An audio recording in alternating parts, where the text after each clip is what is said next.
what's up guys? I'm live. Countdown. This is before I'm going live. I switched to multi-view, you can see what's going on there. I'm about to hit it live now. Right now we are on 139. It's crazy.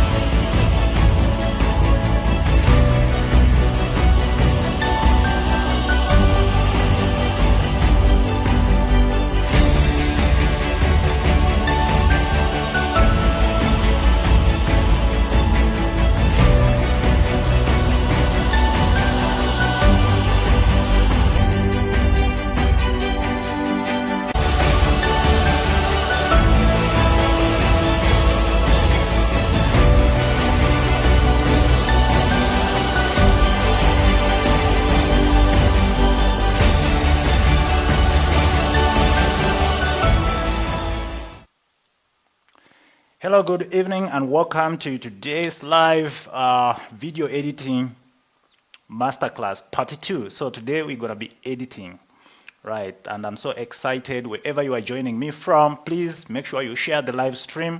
And if you're watching on YouTube, don't forget to subscribe. I'm gonna forward all the links to my other social media, especially on YouTube, in the comments below. Let me know if everything also is fine, sound is okay. So that we can get started, and I'm still waiting for people to connect. At least when we reach 50 people we can start. Right now we are on 45. So let me just greet, as people are joining, let me just greet people who have already connected, who are already here watching. And I can see Mr. Wilson is watching as well. We are live now. I can see Mike Major as well is watching. Mr. Michael, thank you so much for joining us. I can see Young Flavor is also watching. I can see Mr. Phineas Sambo, Mr. Roaring Eagle Cave also is watching. Thank you so much, brother, for joining us, and everything is good. He says, thank you so much. Elton as well is joining. This live broadcast is also on YouTube, so for some of you who doesn't have Facebook account or who are not on Facebook so much, you can also watch it on YouTube. All right, I can see Mr. Francis K. Chamba as well is watching. Thank you so much for the heads up. I'm here now. That's Mr. Francis. All right. This is live streaming masterclass. This is a video editing masterclass. We started last week, and today we are going to finish. So just a recap of what we did last, or what I was teaching about on the last live. I was talking about video editing, like what are the softwares, best softwares for video editing. And I said, before you actually really select which is the best software that you're going to use for video editing, at least you need to know what video editing itself it is. You know, just because everybody is, you know, sometimes we just really need to be taking a little bit of time to understand certain things, and that will make our, you know, life easier going through it. So I said video editing is simply cutting of clips, you know, cutting of clips, removing unwanted clips, joining the clips together to make a story, and also adding effects, titles, as well as mixing sound. That is basically video editing. So if you're looking for a software that you want to use for video editing, at least you need to get a software that is able to cut clips, join them together, and also add effects, add titles, and also add some sound effects. So some edits are just really simple. They don't need effects. They don't need sound design. Maybe you just really want to, maybe it's a sermon, maybe it's a church program. So you just really like cut clips, remove unwanted clips, and joining things together. So softwares will vary with regards to what kind of edit you do. The kind of edit that I do might not be the kind of edit that you do. So you are the one who can know actually which one can be the best software according to the type of video editing that you are going to be doing. So I also said Adobe Premiere Pro is my preferred software. It's a professional software. You can install it in both Mac and Windows. That is the biggest advantage. I was using Final Cut before, but Final Cut can only work in Mac computers. So as an editor myself, I need something that is universal. So Adobe Premiere Pro is the software of my choice. I also spoke about computers for editing, right? I said at least get a computer which is i5 or i7 processor or higher, as well as at least 2.4 gigahertz of processor with 4 cores. I also said at least get a computer that has got the least memory, at least 8 GB RAM. But if you can push it a little bit, maybe to 12, 16 GB RAM or 32, like the one that I'm using, at least those are the computer specs. As far as a hard drive goes, the system hard drive, at least get an SSD, a solid state hard drive, because the normal hard drives, they use disks inside. So when you command something to happen, like if you want to play music, the hard drive has to the disk inside the hard drive has to spin first. But with a solid state hard drive, as you click, the action happens. So they are more faster. So I recommend at least in your computer, have an SSD drive because it reads files faster. All right, what did I say? I also said you need to know the properties of a video before you edit. I said you need to know at least what is the resolution your video was shot in. Was it shot in HD? Was it shot in 4K? Was it shot in 8K? At least you need to know. And I said the resolution is simply the size of the video in terms of width and height. The resolution doesn't have anything to do with video quality. You know, there are other 4K cameras that shoot really bad videos compared to HD cameras. So resolution, it doesn't really mean that you have a clear video. Resolution is just the size of the video, right? That's what I said. And also I said, after you know the resolution, another property that you need to know is frame rate. Frame rate is the number of frames being played per second. So you know things like 23.976 per second, 24 frames per second, 25 frames per second, 30 frames per second, 50 frames per second, 60 frames per second, and higher. So you need to know in what frame rate was your video shot in before you start editing, because frame rate actually determines the naturalness of the video. You see, our eyes have got, naturally there's emotion. When we speak about motion, naturally there's a certain motion blur. I even gave an example, like when you wave your hand in front of in front of your eyes like this, there's some motion blur. So frame rate is important for that, right? So you need to know in what frame rate was your video recorded in. If it was recorded in 24 frames per second that they use in cinema, or was it recorded in 25 frames per second that they use in broadcast, or if it was recorded in 30 frames per second that they use for product reviews, or if it was recorded in 50 frames per second, that you might want to slow down in post. So if your video was shot at 24 frames per second, it will be very choppy when you try to slow down that video. So videos that have smooth slow motions are those that are shot in higher frame rate. That's what I said. And then the other property that I told that I spoke about was bitrate and compression or codec for the video. Was it shot in MOV? Was it shot in ProRes? Was it shot in MP4? You need to know what kind of the wrapper or the codec in which your video was shot, because some codecs might not be supported by the software that you are intending to use. Sometimes you might find that your computer is very fast, but because of the codec is wrong, your computer is failing to play that video properly. Not because your computer is not big, but the codec is wrong. So you need to at least know what codec or the compression type or the wrapper. Was it MP4? Was it MOV that your video was shot in? And I also spoke about picture profile. Picture profiles are also important. Was it shot in standard picture profile? Was it shot in flat picture style? So you need to know whether it was shot with 8-bit or 10-bit, because this will also affect in terms of editing, right? So that's where we stopped from last time. If you still have any questions before we get into today's topic, that would be amazing. let me have your questions so that we can continue. All right, I can see Sandiso is watching, my best younger brother. And thank you so much, very informative. I can see Maeve is also watching. You have educated me last time, especially on sequence creation. Thank you so much. Following your live broadcasts are clean and sound on point. Thank you so much, Mr. Francis Eden, who is trying to call me at this particular time. All right, what camera are you using? I'm using the Lumix GH4, and I have another camera this side, actually, also the Lumix GH4. And for those people who are interested in knowing how to do live streaming, on Tuesday I'm having a masterclass on live streaming. I'm going to walk you through everything that is in my studio, showing you how I have connected everything together and how you actually do professional live streaming. You know, I'm going to share a lot of settings, a lot of equipment that you need for live streaming, from the cheapest one. You know, the equipment that I'm using here, it's not really that expensive. It's something that almost everybody can afford. I'm using the Lumix GH4s.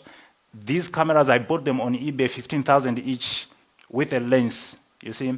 So it's not really a matter of having big equipment or a matter of really having high-end and expensive equipment, but it's a matter of knowledge, and that's what I'll be sharing on Tuesday. So Tuesday masterclass for live streaming is going to be fire. I'm going to walk you through what is happening in my studio right now, everything that is connected and how it is connected, and what are the cheaper options. I'll be showing you even the prices for everything that I'm going to be teaching in that masterclass for live streaming. It's going to happen on Tuesday from 17 to 19, and it's going to be recorded. So for those who cannot attend at that particular time, you can just subscribe, you can just register. Registration is 200 kwacha or 200 rands. You can register before Tuesday or on Tuesday before 17, and then you have access to that course even throughout the week. All right. So what microphone are you using? The kind of microphone I'm using is, I'm actually using a mixer. I'm going to share about all this. A small mixer like this, a USB mixer, and I'm using a lapel microphone that is connected to this public speaking microphone. I'm going to share about this in my next live streaming for live streaming masterclass. All right, that is going to happen on Tuesday. So today I don't want to waste a lot of time. Let's go through where we stopped last time. If you have any questions, my videos are always big files after editing. I tried to follow your exporting tutorial on YouTube, but the files comes out very big. All right, so today, that's what I'm going to be doing. I'm going to also show you how to export your videos. The thing that you are not getting right is your bitrate. So when you are exporting your video, you need to know in what bitrate are you exporting in, because bitrate is responsible for the file size and also the quality of the video. The higher the bitrate, the higher the quality in the video, but also the bigger the size of the file. But the lower the bitrate, the smaller the file size, and also the lower the quality. So when you are exporting your videos, you need to find the right balance. All right. So if you go through my social media, you find that my videos are clean. Those videos are all in half HD, very small bitrate, and so many people have been struggling. Oh no, when I post my videos on social media, now it looks very poor quality. It's because of the settings. So hopefully today I'm going to be faster enough to get to exporting so that you can get those things. All right. Professional live streaming, especially live broadcasts, really having issues with syncing video and sound, as well as not having up-to-date video like yours. Mine really looks lagging. It is just the settings, and those are the things that I'm gonna share. Remember the first time we were supposed to go live, I had to cancel the live because we were having lip sync problems. So I fixed that lip sync problem, and now everything looks a bit in sync. So I'm gonna be sharing those things on Masterclass for live streaming. It's going to be amazing. All right, let me not spend so much time. I'm here looking at the questions coming through. will this video be available on YouTube after this live? Yes, this video, as I'm speaking to you now, it is also live on YouTube. So I'm doing live stream. I'm live streaming to multiple platforms, both Facebook and YouTube. All right, so where did we stop from last time? Oh, I also said that if you are using a smaller computer, right? For some reason, maybe you are still starting, you don't have enough money to buy a bigger computer. If you are using a smaller computer and the files that you are editing, maybe they are 4K, bigger files, you can edit using proxies. And I also showed you at least how to create proxies. And if you still don't know how to create proxies, please just go to my YouTube channel. There's a video there. I'm going to link it in the description on how to create proxies, because today I just want to focus on editing. I just really want to teach you some cool tricks and also some, maybe you can get some, creativity in editing, because at least what has helped me a lot to stand for for a test of time in media is some small creativities that I usually do on my videos. So that's what I'm intending. So today I just want you to see as I edit and then be asking questions as we go. All right. You can see almost 400 people watching, so let's get right into it. I'm going to switch to my computer, and I'm going to put myself in the corner on the camera that is showing on the other side. These are the things I'll still be teaching you in my next live stream class. So right now you are seeing my computer.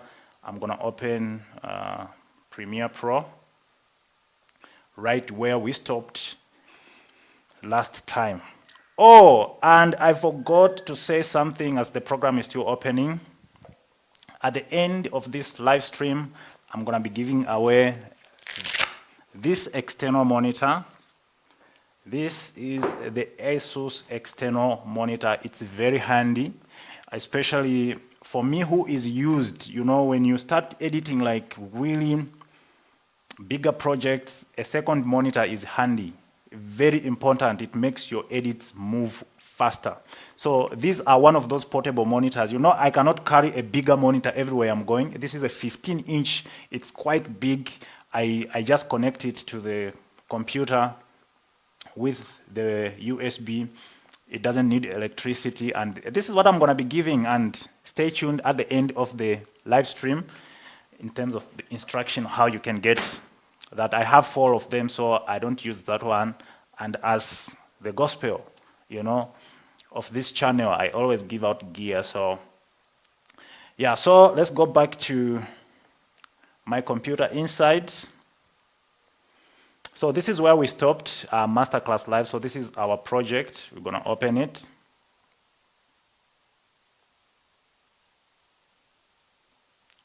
So right now we are in Adobe Premiere Pro, and we're going to be editing this video.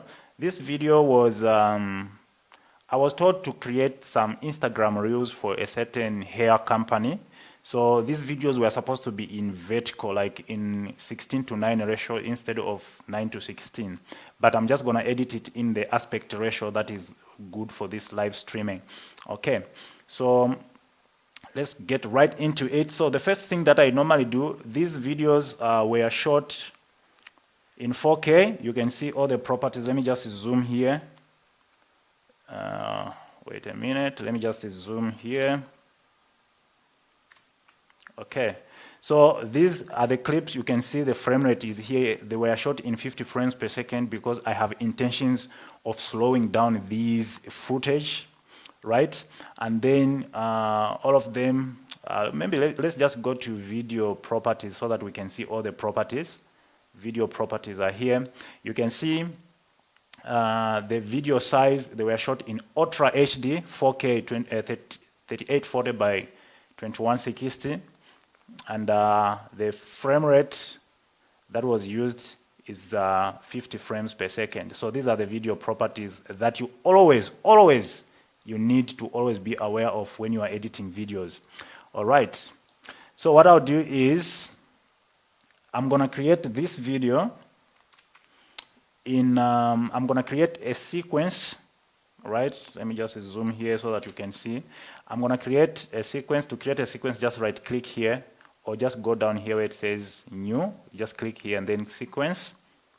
I'm gonna create an HD sequence. The preset I'm gonna use here is DSLR, digital single lens reflex, and then I'm gonna select this preset here, 1080-25, and click OK. I'll just double click there, and then we have a sequence here. Let me just zoom out. So this is our sequence. Now our clips were shot in 50 frames per second, but our sequence now that we have created is in 25 frames per second. So what I'm gonna do is to convert all this footage, all these clips, I'm gonna convert them into 25 frames per second. So let me just zoom out a little bit. Let me play one clip. If I play this clip, for example, in slow motion, the video is gonna be already in slow motion. All right, if I play that clip, you can see that the clip is playing in normal motion, all right? Let me play another one. You can see that it is playing at a normal speed, all right? Let me play this one. You can see all of them are playing at a normal speed, but they were shot at 50 frames per second. So what I'll do is, because I want them to be in slower motion, I'm gonna convert that 50 frames per second to 25 frames per second. So what that will do to the clip is it will slow the clips down, and that is what I wanted. That's why I shot in 50 frames per second. So frame rate is very important. You have to understand frame rate whenever you are shooting your videos or whenever you are editing your videos. So I'm gonna go back to my computer, and then I'm gonna zoom this part. I'm gonna select all the clips that are in 50 frames per second, and what I'll do is right click and then go to where it says modify, and then I'm gonna go to interpret footage, click there, and then on the modify footage menu, I'm gonna assume this frame rate. I'm gonna assume this frame rate to 25, right? And then after writing there, I'm just gonna click OK down here. So now all the clips have been converted to 25 frames per second. As you can see, let me just zoom. Instead of 50 here now, you can see there are 25 frames per second. So now if I do a playback, you see now that the clip, you see now the clip is in slow motion now.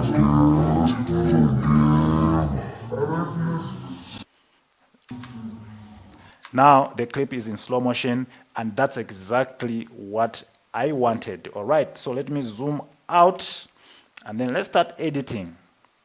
So when I'm editing clips like this, the first thing that I'll bring in is my background music. So music is a very important, the kind of background music you are using. If you're gonna be doing these real videos, reels for Instagram, TikTok, and by the way, I have another masterclass that is gonna come on the business side of videography, how you make money in videography, and making reels, like the things that I was doing here, is also one of the ways that you can make money. Just filming these reels alone, it makes me a lot of money, and I get hired just to go and do a reel for Instagram. I get hired to go and do those things. So I'm gonna share about that in another masterclass, but today let's focus on editing. All right, so here I am. What I'll do is I'm gonna bring in my background music that I want to use, okay? So I already have some background music here that I want to use, and I'm gonna use, there's full version, I'm gonna use this one.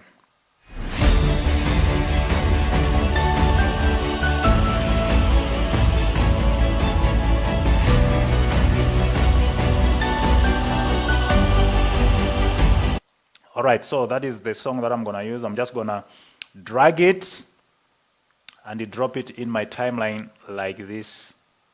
I'll put it in the timeline here, and then I'll put it in my timeline. So this is the song. I'll just press plus on my keyboard to zoom out the timeline, and then I'll play it. Okay, so notice that when I play it, I just hope you have headphones. Notice that when I play it, the sound, okay. Notice that when I play it, observe the sound bars here on this box here. Let me just zoom them. Okay, so you can notice this sound here when I play. You can see this red, it means like the sound is clipping, the volume is too high. So what I usually do is I'll right click and go to sound gain and lower the gain maybe with -4. Press OK, and then when I come to play that song again,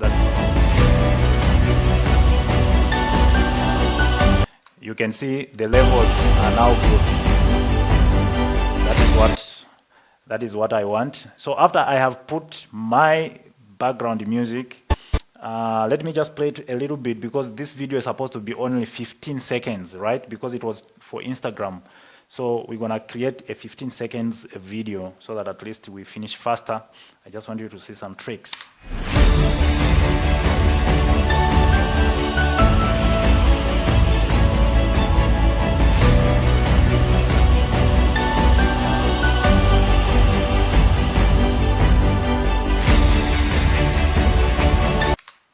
Okay, right there it's 15. So I'm gonna place C on the keyboard. By the way, for some of you who are completely new to Adobe, I have a masterclass on video editing, a full course where I explain every little things in Adobe Premiere Pro. All the buttons that you are seeing here, I have already explained in that course, which you can find on our website, right? So for some of you who are really fresh starters, I want you to just see the tools that I normally use for editing here in this, just next to the timeline. These are the tools that I normally use, and mostly I just use this razor tool and this selection tool. So the shortcut for this razor tool is C. So when I press C on my keyboard, you can see it's a razor, then I can cut there. And when I press V on the keyboard, it goes to the selection tool, and I can select this clip and press delete, and then I have cut that clip just like that. So we have a 15-second audio, and then what I'll do is, the way the audio is ending, let me play it again from here. The way the audio cuts, it's not nice, so I'm gonna add an effect that fades the sound properly. All right, so I'll go to my effects here. Just on the project window, we have also sub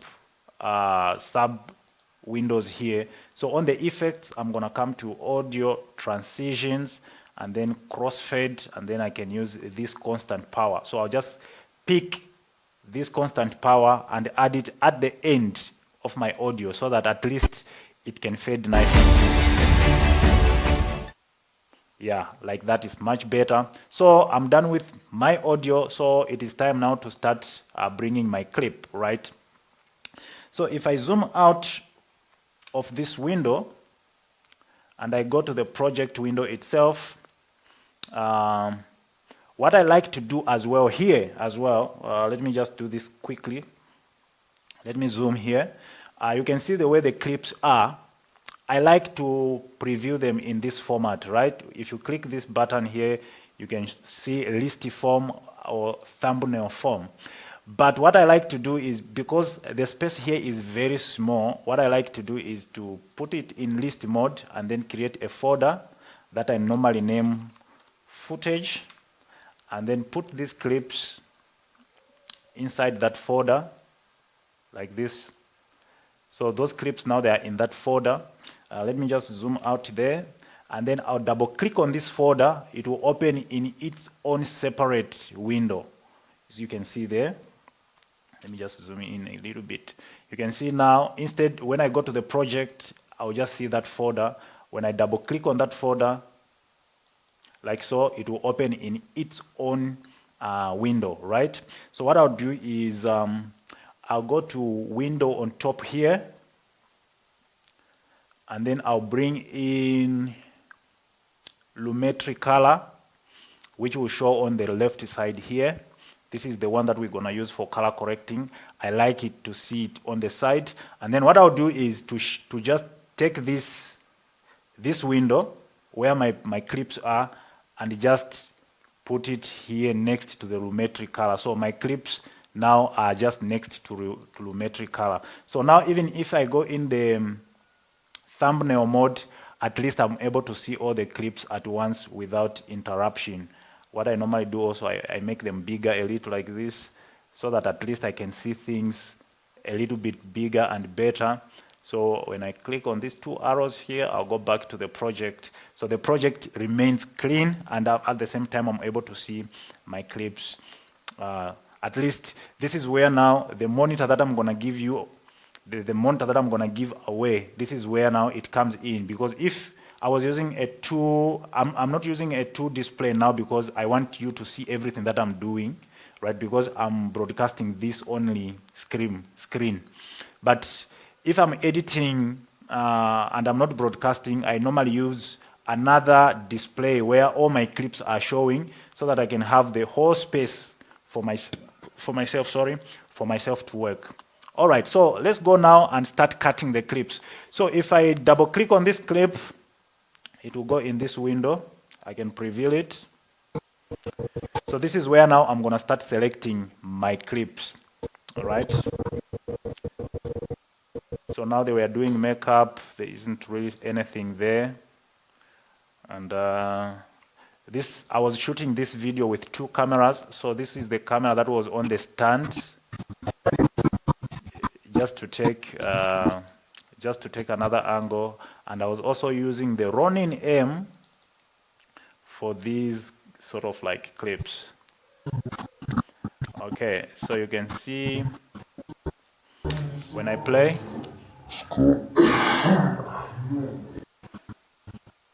okay, I want the video to start here, right? And then what I'll do is I'm gonna mark in or press I on the keyboard. The moment she removes her hand, like that.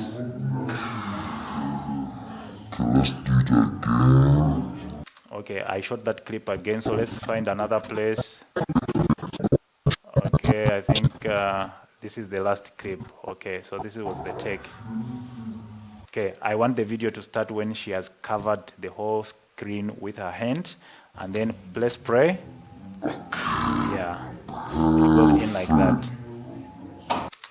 All right, so let me just zoom out here, and then what I'll do is I'll just move with the playhead and see how the clip is and see where I can cut it. Okay, so what happened is the gimbal was in barrel mode. I was turning the whole clip upside down because I wanted to add an effect like so. So I'm gonna cut the clip somewhere here, and I'm gonna mark out. Let me zoom here a bit. I'm gonna mark that place out like so. So it means from here and here, from this point and this point and this point. That is the clip that I have selected. And then let me just zoom out so that you can see. Then I'm gonna take that clip. Let me just show you something. For those who are complete starters in Adobe Premiere Pro, all these things I've taught them already in my course, so I'm just really just trying to be. For those who are starters, if you go in the clip here and just grab it like this, you are taking both audio and video. So if you just grab this icon here, you are just taking the audio, the video only. And if you are grabbing this icon here, you are just dragging the audio only. So in this case, since I'm not gonna need my background noise, I'm not gonna need the background sound, I'm just going to be grabbing this icon here for video only. So if you didn't know, that is how it is done. So if I just grab that icon and drag it to my timeline, that is just video only, all right? And now our sequence is in HD, but the video was in 4K. So I'll just click on the video and then go to the video properties and then reduce it to 50% so that it can fit nicely here. And then when I play that video, okay, so what I want with this clip is, let me just zoom the timeline. What I want with this clip is, I want the video to play faster when she's removing her hand, right? Faster. But by the time it hits the climax, let me explain something. Whenever you are editing, you should learn to edit to music, right? Don't just cut your clips anyhow. Follow the beat of the music. For example, if the music is going like do do cha, do do cha, do do cha. So where maybe it says cha, cha, that's where you cut your clips. Don't just cut your clips on the middle of the song anywhere. You should marry your clips to the progression of the song. That is editing to music. So that's what I'm trying to do here. So if I go back to my timeline here, I'll just zoom here because this is the creative part of it. I'll just zoom in a little bit here. If I play the song, okay, I want when the song is starting with some slightly a swish, right? So where it says, before it hits the kick, the first kick, I want that part to be played in faster motion, all right? I just hope you are able to see what I'm doing here. That's why the workshops that are coming are very important because we use a projector. We are seeing things nice and big, okay? So I want this part to be in faster motion. So what I'll do is, since I want you to see what I'm gonna do here is, I'm gonna lift this part a little bit up like this, right? And then I'm gonna click this effect. Let me zoom in there again. I'm gonna click this effect here, right click, and then go to time remapping and click speed, right? And then if I play this song, here, where the hit happens, that is where I want the video to slow down. But anything from this side to this side, because it's a swish, I want the video to play very faster, right? And then by the time it reaches here, when it hits, that's when I want the clip to play slower. So what I'm gonna do is, I'll do this. I'm gonna add a keyframe there, not even a keyframe. I'm just gonna drag this line on the middle here. Let me just zoom. I'm just gonna go to this line and drag it up. So by dragging it up like this, you can see the percentage going up there. It means I'm making the clip run very fast, right? So from here, so let me zoom out so that you can see. From here, you can see the clip is moving a bit faster. Let me make it even more faster. Maybe to somewhere around 500. Okay. Okay, somewhere around there. And then I'm gonna put a keyframe. Let me slower it a little bit because I think it's too faster. Okay, then I'm gonna put a keyframe here, and then from this side to the left, it's gonna move faster. But from going from this mark to front, I want it to be slow. So I'm gonna drag this clip back again. You can see what is happening to the graph. I'm gonna drag it back to 100%, like this. So now it is gonna move faster, but when it reaches that kick, it will move slower. And that's how I wanted the video to start. And then I can drag one of these clips to open them a little bit so that the transition can be smooth. This is the good part of using time remapping. But in my class, in my class for video editing, I have shown like 3 different ways you can slow down the video, but this is the best way to slow and fast motion the video. All right, so let's go back to our clip on the timeline, and then I'm gonna take it back, and then I'm gonna zoom it out, so it's gonna go like this. So when I find another kick, I want the clip to spin there. So I'm gonna go like, okay, let's go again. There, I'm gonna cut it there. When it reach another kick, I'm gonna cut it there, and I'm gonna put another keyframe, because now I can see the clip is almost turning, looking in the opposite direction. So where it is turning, I want it to move faster so that it can turn 360 degrees and look straight into us. So I'm gonna put another keyframe here, and then just that part, I want the clip to move very fast again. So I'm gonna drag the line up again. I'm gonna drag it up, up, up, until it has rotated, looking back to me again. Up, let me just drag it even more.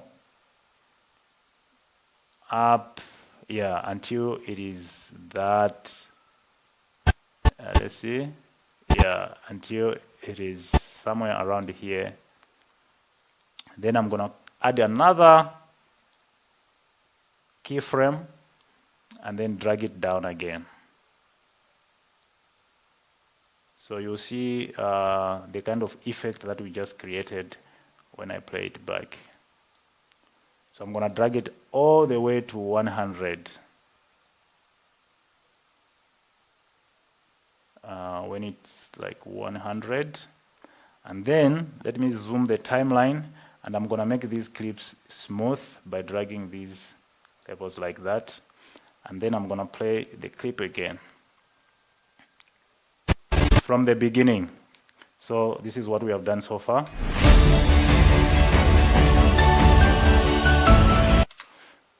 Just there, I'm gonna cut it and bring in another clip, okay?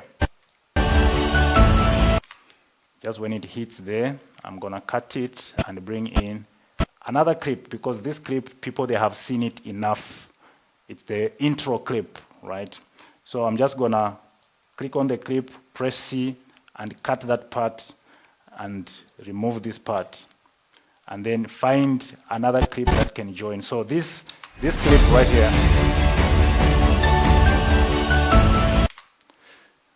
this clip here, it's our introduction clip. Now I need to bring in a close-up maybe, because now we are seeing just a wide, a sort of like a wide shot, So I'm gonna bring in a close-up. So I'm gonna go to my storyboarding here and look for another clip which appeared to be in close-up. Maybe this one here. Okay. Maybe this one. There, where, yeah, like that. So I'm gonna bring in that clip, mark out, and then drag the video only and add it to my clip here. Since it was also in 4K, I'm gonna have to click on top of it, then go to the effects control and make it 50. This 50 is, I'm just scaling. It is just the scale. So on 50, that is the perfect match. That's why I keep putting these clips on 50. It's not like you always have to put your clips on 50. Okay, so let's go. The introduction.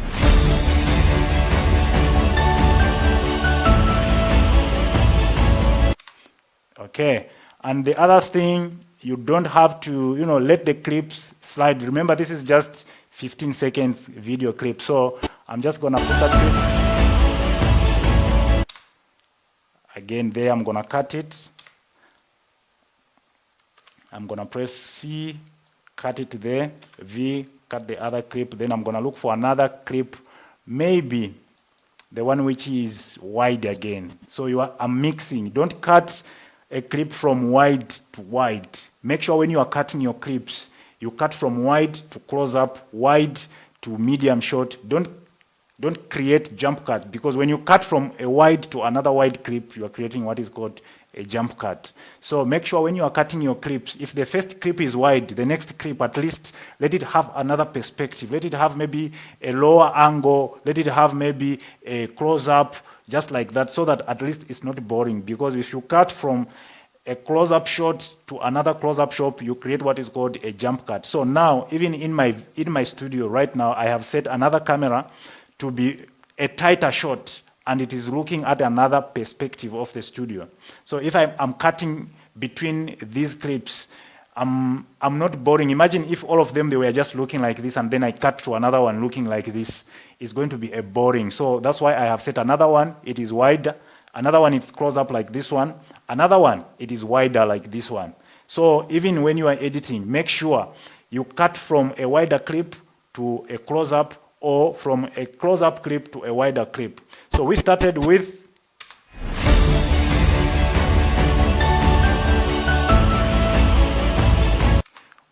a close-up, or we started with a wide. Now we are on close-up. Now we have to add another wide, so that at least the video looks a bit natural. So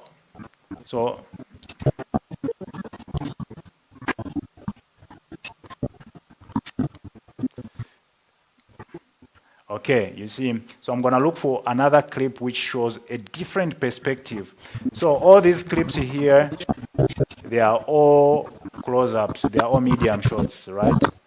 Which I have already shown. So I'm looking for another one which looks a little bit far, or looking different perspective. So I'm going, and then I find something here, at least here. Yeah, at least maybe from here, because this is a wider clip. Then I'm gonna set in, play it, and then set out, then get that clip and add it to my timeline like that. And then go to that clip and also scale it down to 50, because it is in 4K. So when I play from, okay, so at least, okay, there where it says "tum," again I cut. Very soon we're gonna finish editing this video. Press C on the keyboard, cut that clip, delete, then look for another clip. Now, instead of, because I started with the model sitting down, I'm gonna look for another clip where she's standing. Just another perspective. Remember, this is just, it was supposed to be an Instagram reel. Okay? So here is another clip where she's standing.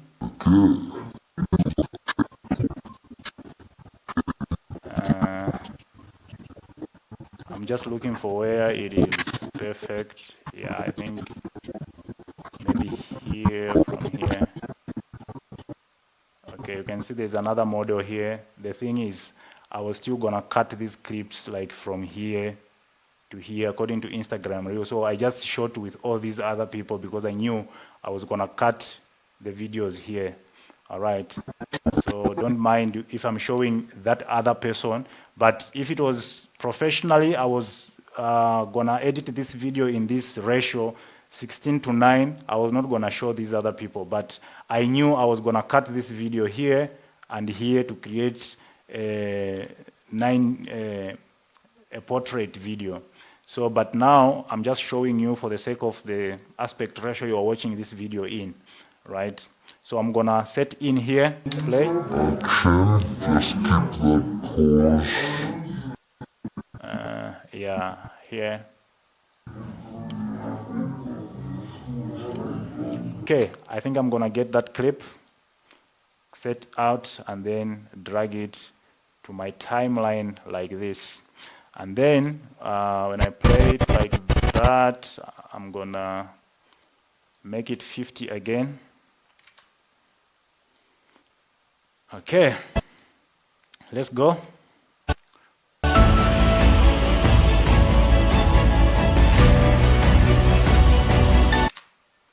Okay, so here I want it to speed up. Okay, I'm gonna add another time remap. I want it to speed up so that I can create something like a transition. All right, let's go. Okay, so from here to here.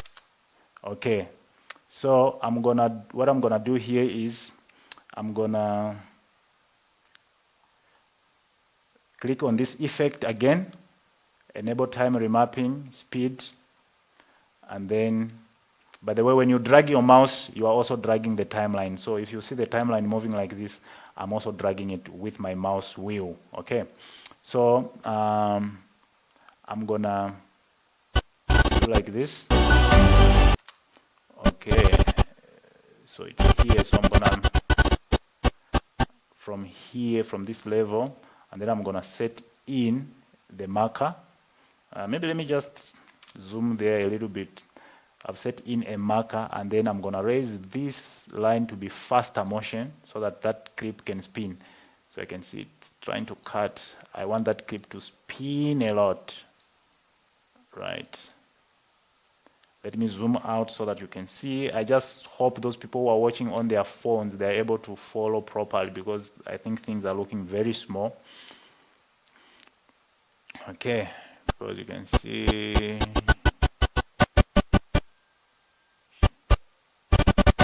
she's spinning. Let me continue dragging it up.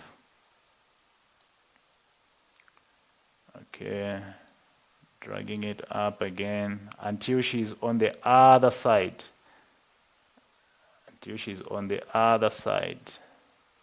That's what I want. So I want the clip to move very faster until she has rotated like 360 degrees, and then yeah, somewhere there. And then what I'll do is let me just zoom there a little bit, and then I'm gonna smoothen the transition. And then from here, let me just first listen to the beat. Yeah, there. And then let me just drag it a little bit down. Yeah, somewhere here. And then I'm gonna put another keyframe and then drag it down, or drag it down to slow it. Let me slow it again.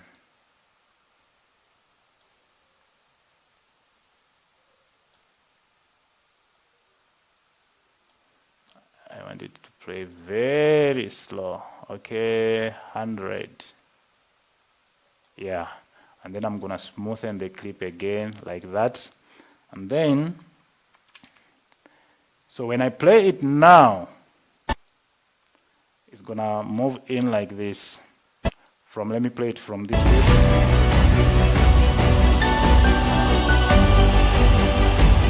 Okay, I can see I missed the beat there. It was supposed to come all the way here. So where the beat says ding, that's where I want it to. So it is somewhere here. So make sure you add it to the beat. Your edit will look more fun. Okay, so I want it to, I'm just adjusting my keyframes so that at least she can land where the beat, oh my God, undo. I just did undo there, nothing fancy. Okay. All right. So if I play it back again. Okay, let's see what's going on there.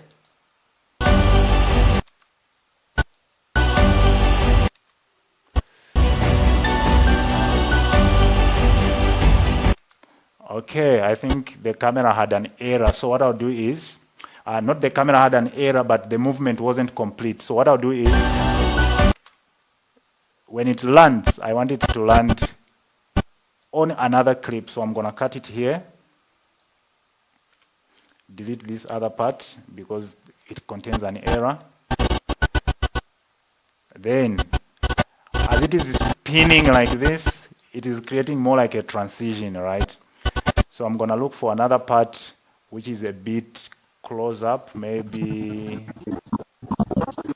let's go. Okay, maybe here. maybe here, set in, play a little bit. She looks at the camera. Okay, you can see, and then cut in. But now the picture is upside down, but we're gonna correct it. So I'm just gonna drag the video like that.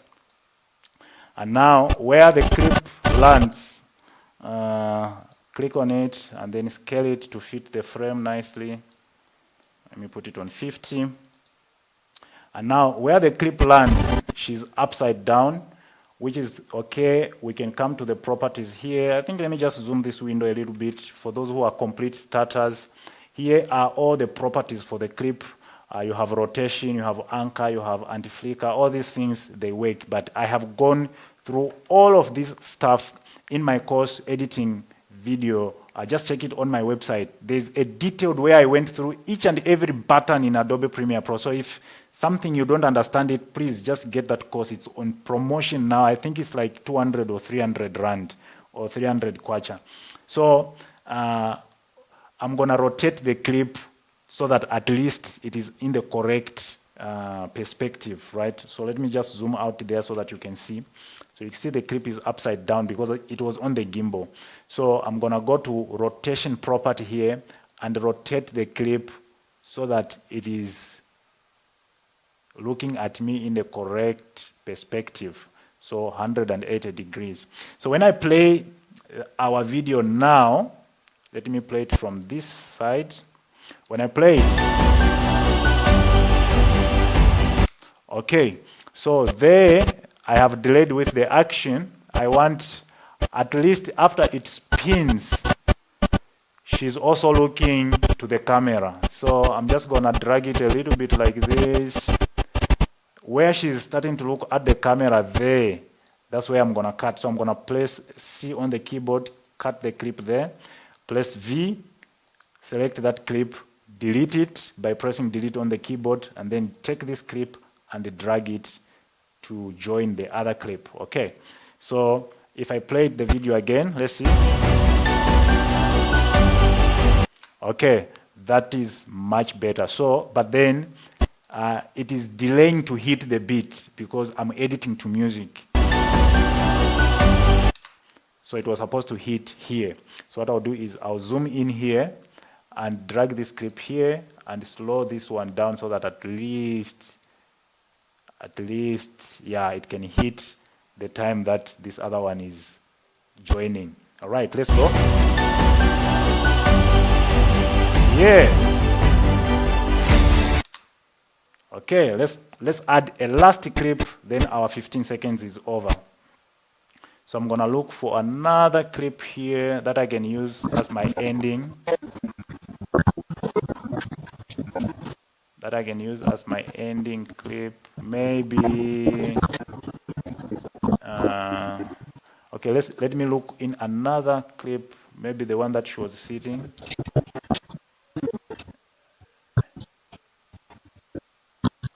Okay, I think maybe somewhere. Yeah, maybe this one here. Yeah, I think that one can be a good ending clip. Mark in, play. Okay, mark out, and then add it to my video. Like that. Let's see what's happening.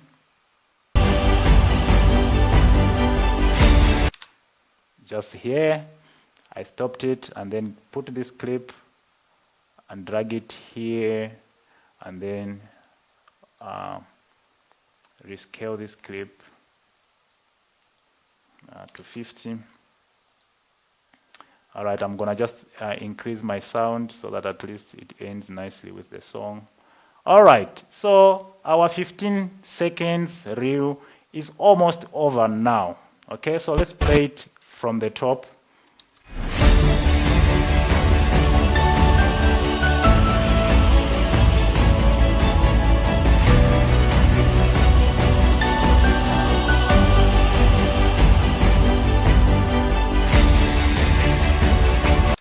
All right, so I think she delayed the last clip. I think she delayed.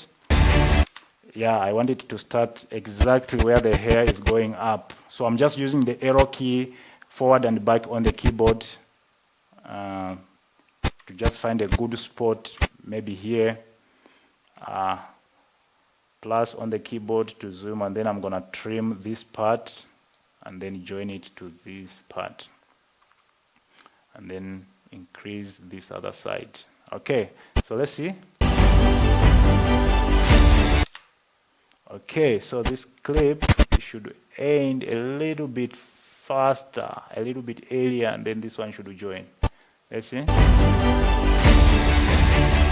Yeah, we are getting there. Let me also end this one a little bit inside. I just want it to just really match the song, because that is the power of editing. Yeah. Okay, good. We're good. So our clip is done, right? Let me play it from the top.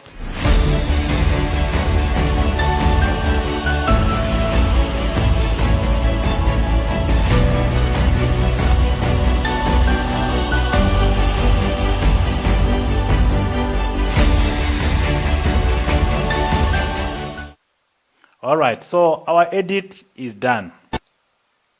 Our edit is done. So let me, before I do color correction and color grading, let me just export this clip quickly so that we can see it in the bigger screen. Then I'm gonna get back to the software again and we do color correction and color grading. Otherwise, this is what they tasked me to do. They tasked me to do, to just create Instagram Reels. So I'm just editing it in the landscape mode now because of the ratio in which you are watching this video. But I'm gonna also show you how to create Instagram Reel. So now, let me just export this clip so that we can watch it in the bigger screen, and then we're gonna come back again and do color correction. We are about to end. Soon we shall finish. Okay, so I'm gonna go back to the project, and what I'll do is, for some of you who always ask me, how do I export the video? Let me show you at this point. I just want to save this one. I know it's not gonna take time to export. So to export a video after you are done editing, just go to where it says File. Let me just zoom there. File. And then go down to where it says Export. I didn't even actually read comments. Let me read some comments before we go there. Maybe there are other people who have got questions and stuff like that.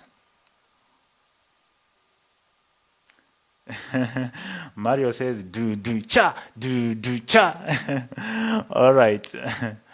Okay, Reels project for IG. I can't see questions. I just see people saying, learning so deep. That is Mr.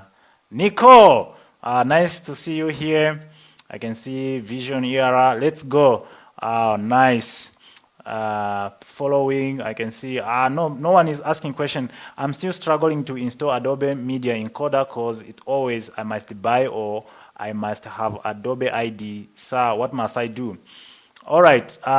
With Adobe, if you installed you see Adobe has got all the software, all the Adobe software that I'm using. Let me, for the sake of not confusing you, I'm gonna show you how to download Adobe Premiere Pro for free, right? For now, let me just try to export this video, then I'm gonna come and explain your question. So if I go to my computer here, go to File, if you are exporting, then go down to Export and then Export Media. All right, so it is gonna open. Let me just zoom out here. It's gonna open. This is your export setting window, right? So I'm gonna zoom in, and on the format, make sure you select H264.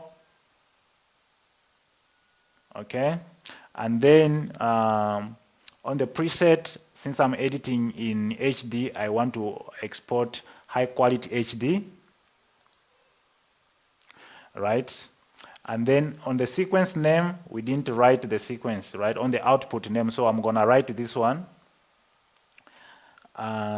sample, right? And I'm gonna save it or in my videos folder, and then I'm gonna say save, right? And then I'm gonna go back to the export settings.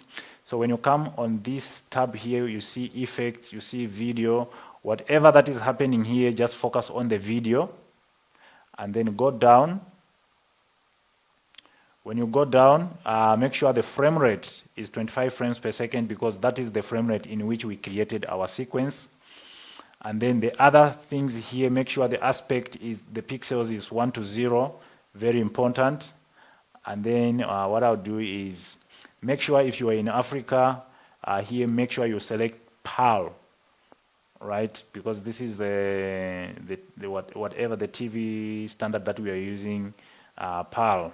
All right, the video format. Make sure you select PAL here in Africa. Sometimes your videos come out unexpectedly because maybe you saved it as NTSC. So make sure PAL here is selected.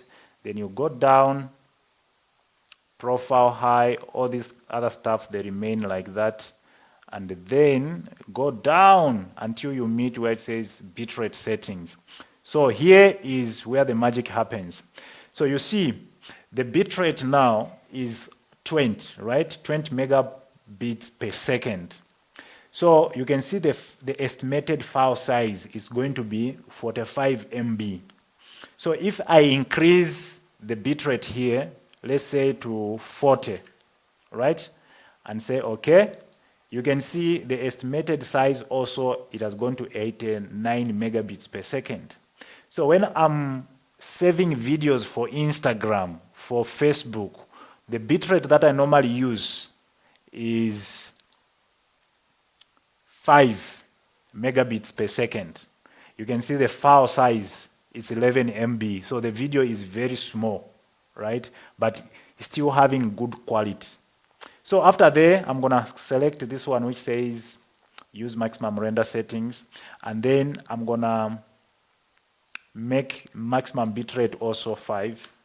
So whatever bitrate that you are adjusting here, bitrate, this will determine the quality of the video as well as the file size. This is where most people actually make a mistake, because you find that maybe the bitrate here, it is on 60 and then the video is 139 MB, but it's just a small video. So make sure you set in a bitrate here which is small but enough good quality. So since this quality is for Instagram, I don't really have to make it super high quality, because Instagram or Facebook is going to convert that video it's going to use its own compressor to compress that video, and it's going to make it lose quality. So it's better you compress it for them so that they don't have to compress it when you post it. So I'm going to make it 5.5, and then let me just zoom out here. And after all these settings, then I'm just going to click export. So now my video is exporting, and that 3 minutes is expected 2 minutes, 1 minute for the something second. I just want you to see the video that we have created before we start doing color grading and color correction. As it is exporting, let me also see if you already have some questions here. Otherwise, we are almost done. All right. So still following, this is Mr. Wilson Kanyama, thank you. And we are learning, this is Mr. Vincent. Thank you so much, Mr. Vincent. Trevor says, how do I get your other videos you talked about? They are on my YouTube channel. And you guys, I don't know why filmmakers, we don't support each other. I have an amazing YouTube channel that can really benefit you guys. I have amazing videos. Even these things that I'm teaching now, most of them already, they are on YouTube. So make sure you visit my YouTube channel. Let me just show you. Just go there and just go to YouTube and type San Pedro Official. Right, and then click enter.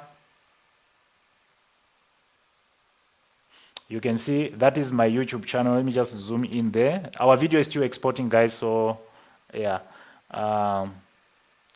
This is my YouTube channel, guys. Currently I have 3.5k subscribers, and I'm also live there. Only 7 people are watching, which is not bad.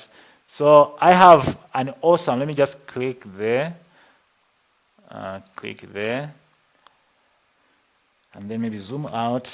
You see, I have all these amazing videos on my YouTube channel, couples getting ready, all these kind of stuff, you know, all these difference between color correcting and color grading, all these awesome videos. So this is where you can find me. Just go there, or my team member is gonna send a YouTube link in the comments. Just go there and subscribe so that we can grow as a community of talented videographers. All right, our video has finished exporting.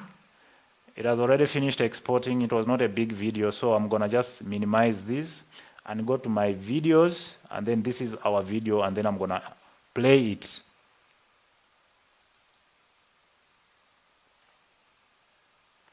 Oh, sound, I've got the sound, okay. Let me start it from the top. Okay, so this is what we have now.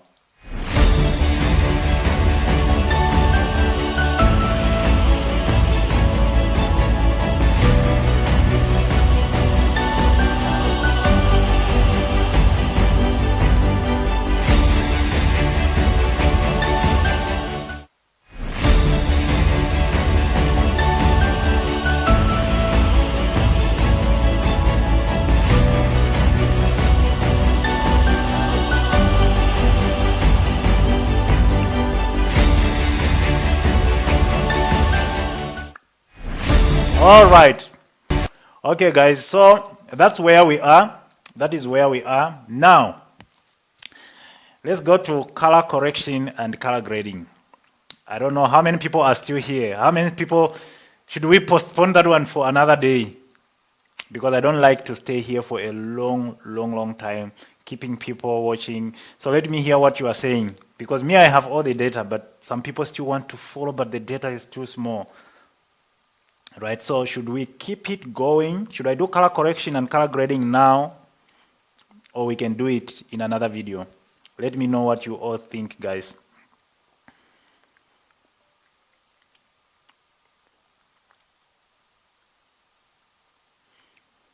Okay. Color grading, please. Let's keep on do-do-cha. That's Mario.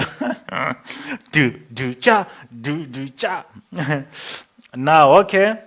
Now I have been waiting for that moment. All right. I don't have any problem, guys. If you say we finish tomorrow, I don't sleep at night. So let's quickly go over color correction and color grading so that we can make this video, because what you have just seen now, it is just the way it was shot. And I shot this video using a standard picture style because I was not intending to do an intense color grading. It was just for Instagram reels, right?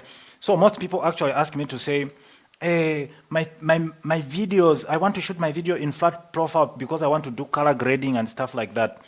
It's not everything that you need to do color grading, right? So for me personally, there are certain videos that I feel like this one I'll need a color grading because maybe there's a certain look that I really want to go for.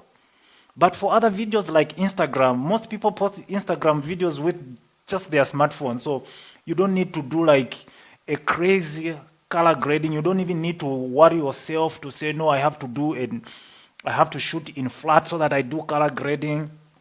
You know, it's not necessary sometime. I'm not saying, but sometimes it's not just really necessary. I know this video is just going to end up on the phones. Not really, people not. So why should I shoot in flat, then start converting that flat video to standard, then start color grading, you know? So these ones, I shot them in natural picture style because the color grading that I'm going to do is just minimal. Now, let me show you how we do that.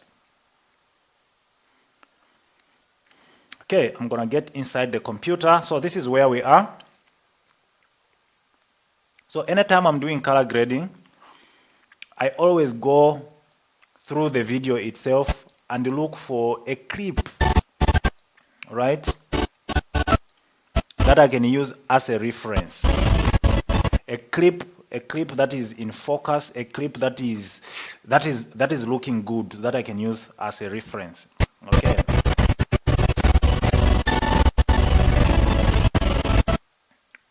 Okay, so now before you actually start doing color grading, you need to do color correction, right?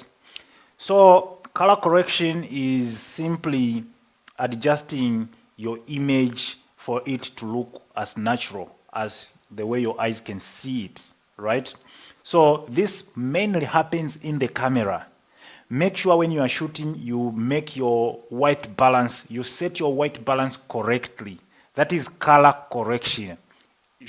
Just setting your white balance correctly, making sure you have good, the tone of the video is good.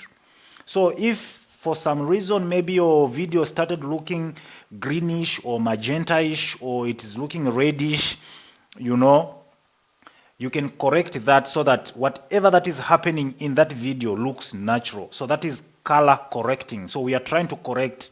Sometimes this model was wearing a maroon dress, right? But after shooting, the dress now looks red. So you have to correct it. Before you even start color grading, you have to correct it, making it come from red back to the maroon that the person was wearing. That is color correction. Making sure that the things look white as if your eyes, like the way they would look through your eyes, right? So for a professional like myself, I don't do color correction much in post because I do that on set already. So this image you are looking at now, everything about it is perfect. I already adjusted this thing in filming, in production, right? But I always still try to make sure that everything is okay before I do color grading. So what I normally do is, anytime I'm filming, I'll make sure that I have something that looks white in the image.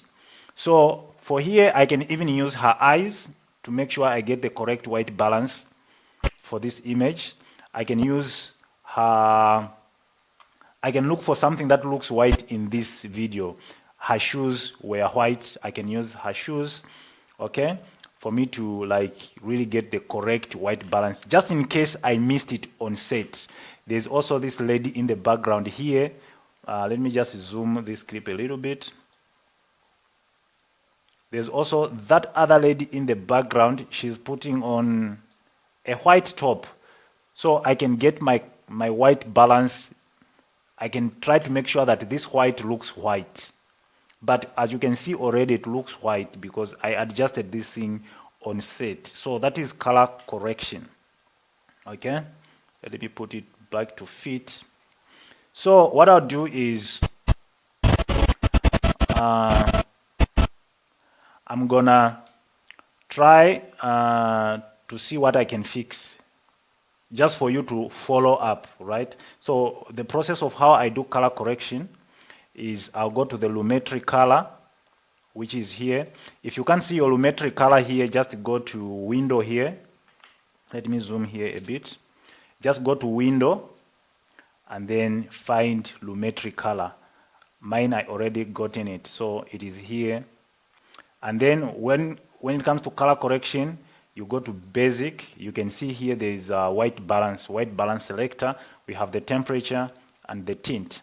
So what I normally do is just get this white balance selector, select it, and then find something in your image that looks white.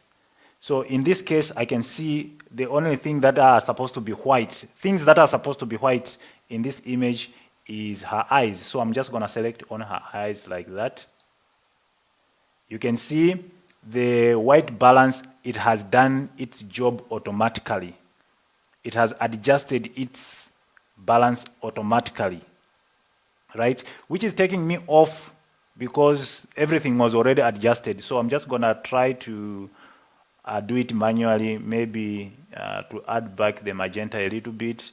I'm doing white balance now, guys. I'm doing white balance. And then maybe to, you know, maybe put it here. I think I'm good with white balance, right? Another thing it is to make sure that your image is correctly exposed. And this is also something that happens in production. Make sure when you are filming, your image is correctly exposed. So I did a great job at exposing this image, but in case your image is not correctly exposed, this is how you make sure that before you do color grading, your image is exposed. So if I go back to my video here, what I'll do is to bring other tools like the lumetri scopes. So I'm gonna go to the window and come to where it says lumetri scopes here. Let me just zoom that part a little bit. Okay, so I went to the window, come to where it says lumetri scopes, and then click in there. Then the lumetri scopes is gonna come. Let me zoom out. So these are the lumetri scopes, right? If I right click, you will see different lumetri scopes here. So for, now it's gonna get intense. I just hope you're gonna get it. Okay, so I've zoomed in because I want you to see. So the one that is selected now is the waveform, right? The waveform is the one that we use when we are correcting our image for exposure. So I'm just gonna change the waveform type to Luma, something like this, all right? So according to the lumetri scopes, right, for you to know that your image is properly exposed, down here you can see these numbers from 0, 10, 20, 30, 40, 50, 60, 70, 80, 90, 100, right?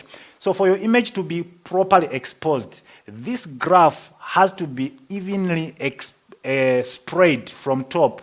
Make sure the whites are reaching white here and the blacks are reaching black, right? So when you look at our image, it is mostly black because it was shot at night. So our graph is going to be slightly at the bottom, maybe like the way you are seeing it, right?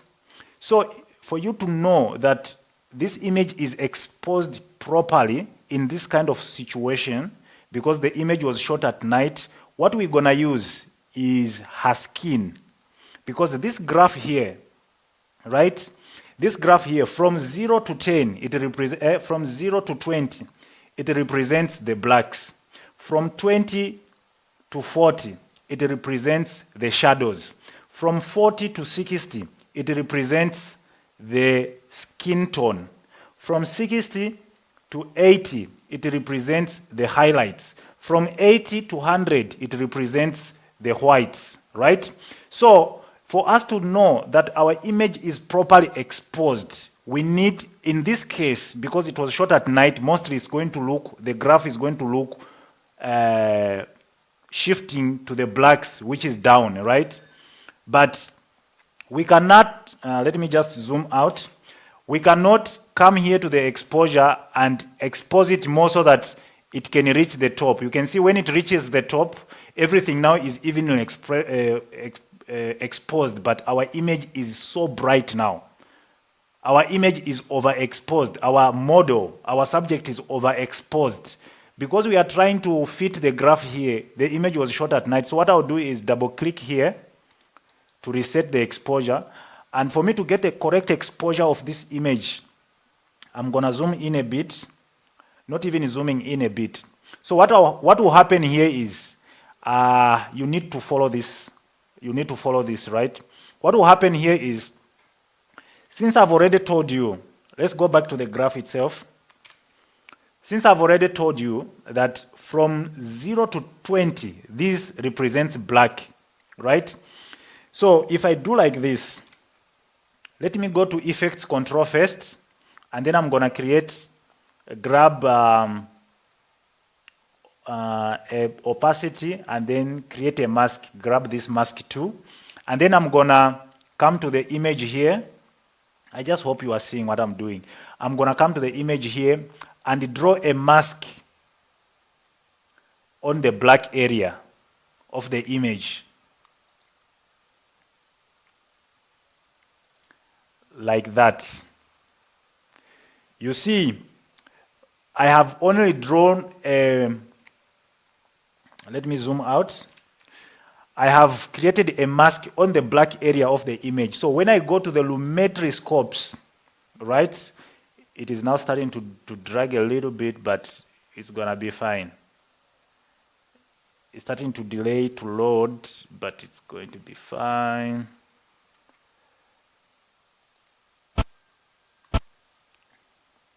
All right, so you can see now our graph here, it is only showing that black area, right? It is showing that black area, and we can see that the blacks, it is here from 0. You can see the graph. It is just showing the image in our black. So from 0 to 20, everything below 20 is supposed to be black. That's why you can see even our graph here. The whole graph, this is the only thing that is showing because of the mask that we created around the black area. So from 0 to 20, you can see this is our black area, right? And then I said from 20 to 40, this is our shadows. And then from 40 to 60, this is our skin tone. So if I go back to the effects control and delete this mask, select the mask and press delete, then come to our model. I'm going to create a mask around her skin. So I'm going to select that pen tool again, come to the model, and create a mask around her skin, right? Like this.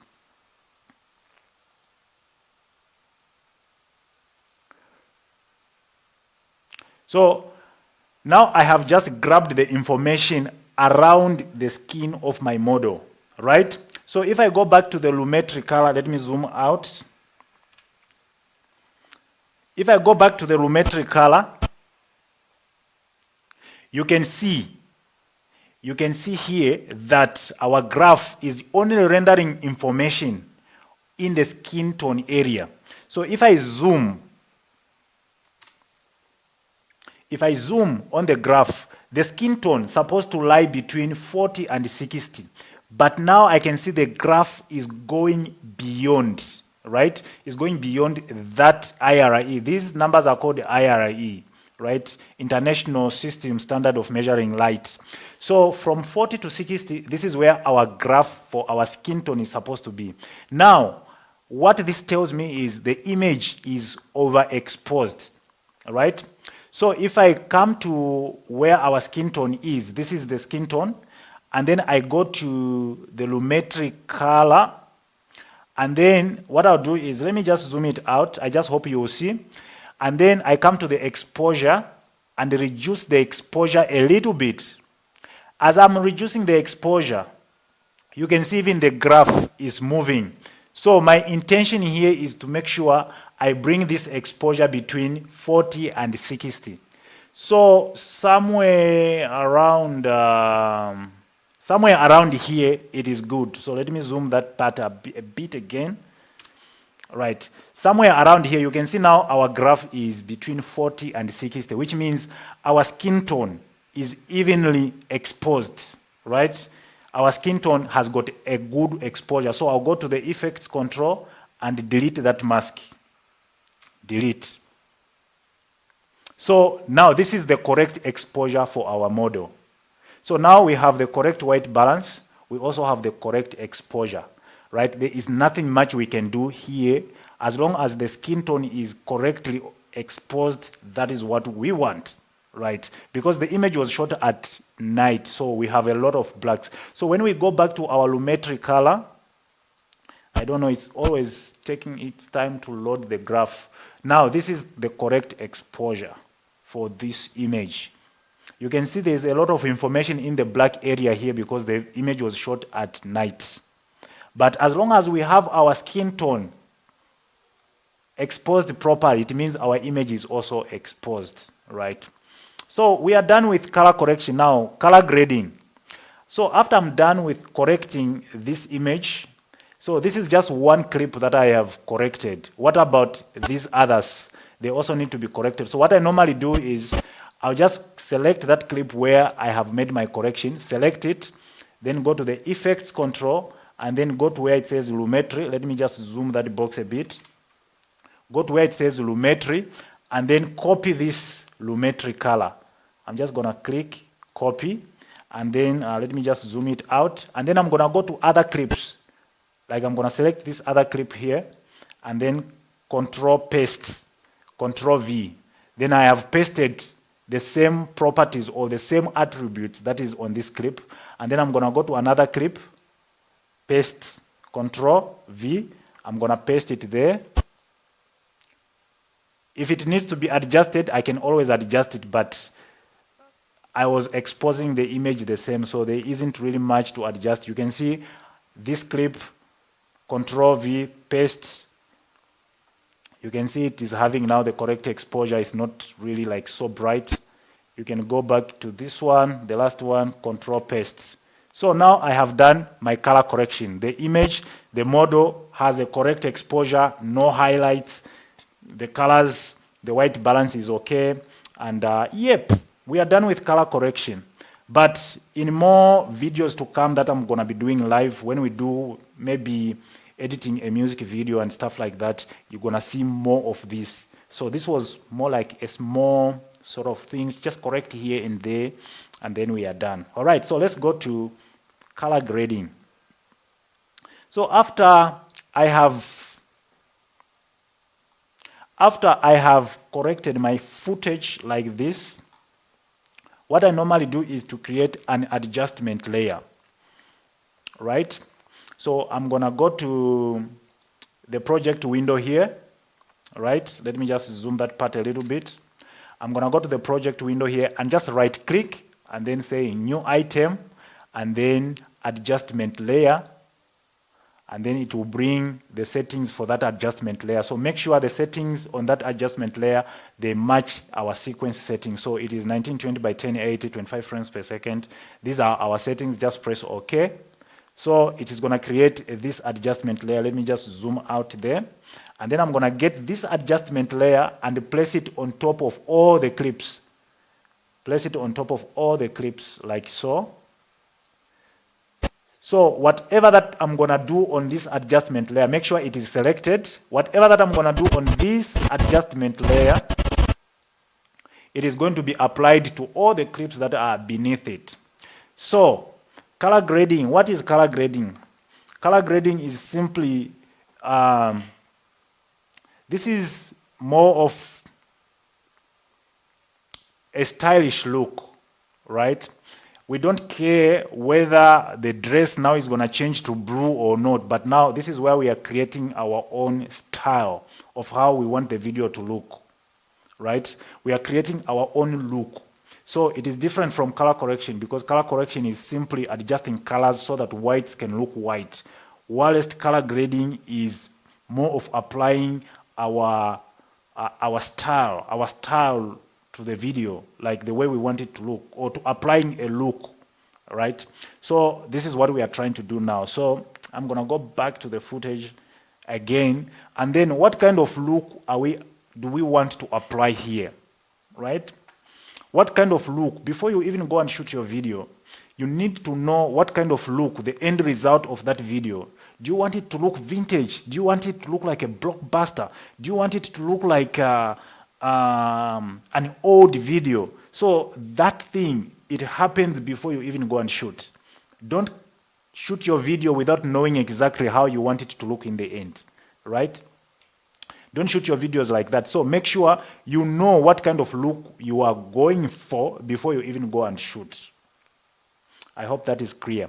So now we are creating that look. For me, these ones, I wanted them to look as natural as possible, maybe with a touch of a blockbuster-ish to it.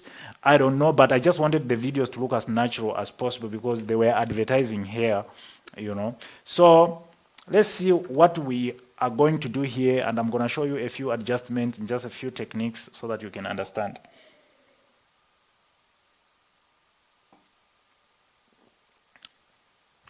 Tendo Blessings says, you are a guru, sir. Salute. Thank you so much. Thank you. 24K creations. Oh, they are tagging each other. That is great. Prophet Tatenda, you are the guru in this thing. I trust you, sir. Thank you so much. What is the best bitrate setting for music video and wedding when exporting? Okay, I'm going to answer that questions. at the end of this, what I'm trying to explain here. So let me not take you out of this focus. So the look that I'm going for here, let me just, so that at least you can see it a little bit much better. I'm just trying to organize my sequence here so that you can see it a little bit much better. All right, so I'm gonna make sure I have the correct frame. The look that I'm gonna go for here is not really that much of an intense look. So what I'll do here is everything for me already looks okay. What I'm only gonna do here is I'm gonna add, okay, let me just, I'm gonna add, let's go to color wheels, right? So color wheels, we have the shadows, the midtones, and the highlights. All this, it represents different exposure levels of the image. So if I come to the shadows here, like I said when I was explaining about the color, the exposure with the lumetri scopes, right? You can see here from 0 to 20 is dark. From 20 to 40, those are the shadows. So if I come to the color wheels here, if I want to add a certain style, for example, let me add some sort of blue in the shadows. So if I come to these wheels and maybe click on the shadows here and take it on the shadow area, you'll see that the shadows will be affected. I don't know if this computer is showing me correct stuff now because it is delaying to show me results. I don't know if it's frozen. All right, okay, cool, there it goes. Okay, so you see, let me reset it by double clicking it. Come on, okay, cool. So if I drag the shadows in the bluish area, you see that the image in the shadows, it will become blue. The computer is just delaying a little bit to load the grading that I'm doing on these clips.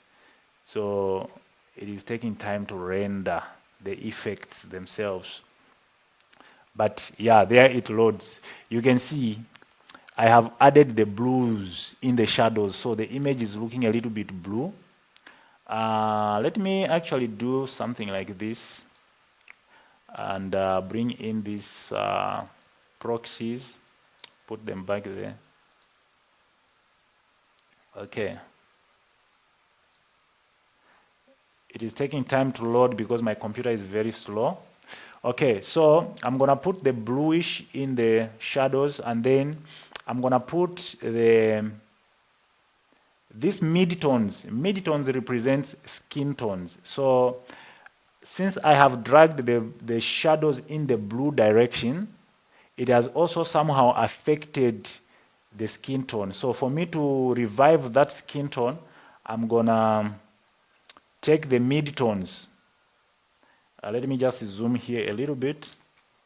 Okay, I'm gonna take the mid-tones in the orangish direction because the skin color is always lying in the orangish direction. So I'm gonna, let me reset it and then grab the center and push it in the orangish direction.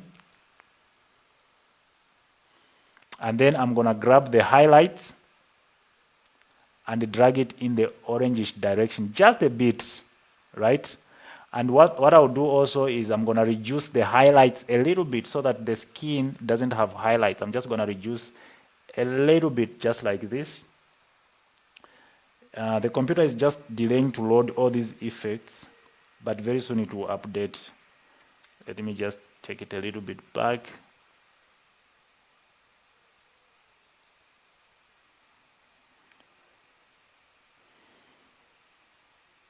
All right, there it loads. So I want this one to be as natural as possible. So yeah.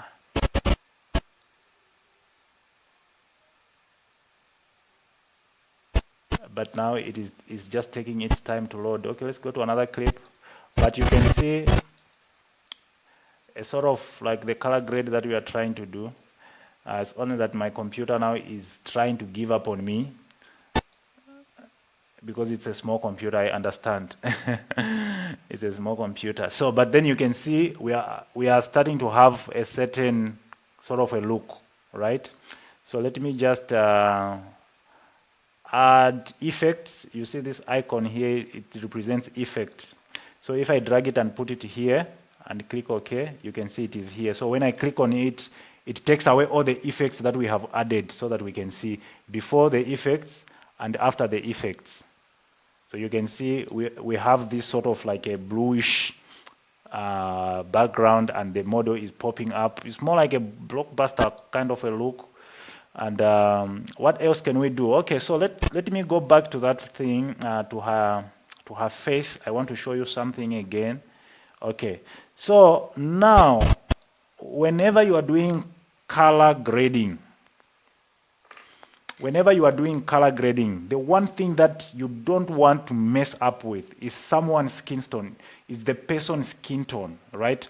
So you always have to know whatever that I'm adjusting, it should not affect the skin tone of the person, because in whichever environment that you are looking at a person, their skin tone will always be as natural. So make sure your skin tones, they have the correct colors, right?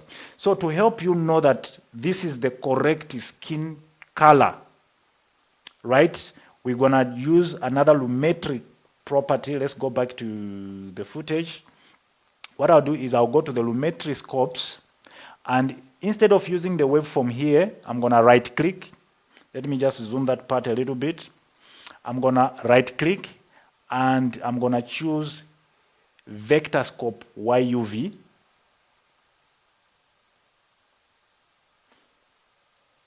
The computer I'm using is slow, so it is really delaying to load these things. I have selected a vector scope YUV. I'm just waiting for it to show up.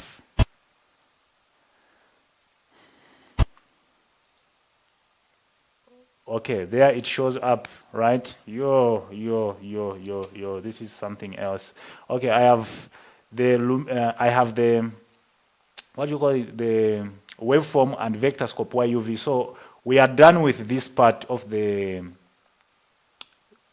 correction, right? So I'm just gonna click and select it so that I only have this one. So the vector scope simply tells us the colors that are in our image, right? Let me explain this properly. So this is the vector scope. It simply tells us the colors, different colors that are in our image, right? So whatever color that is on this image, it is being rendered on this vector scope here.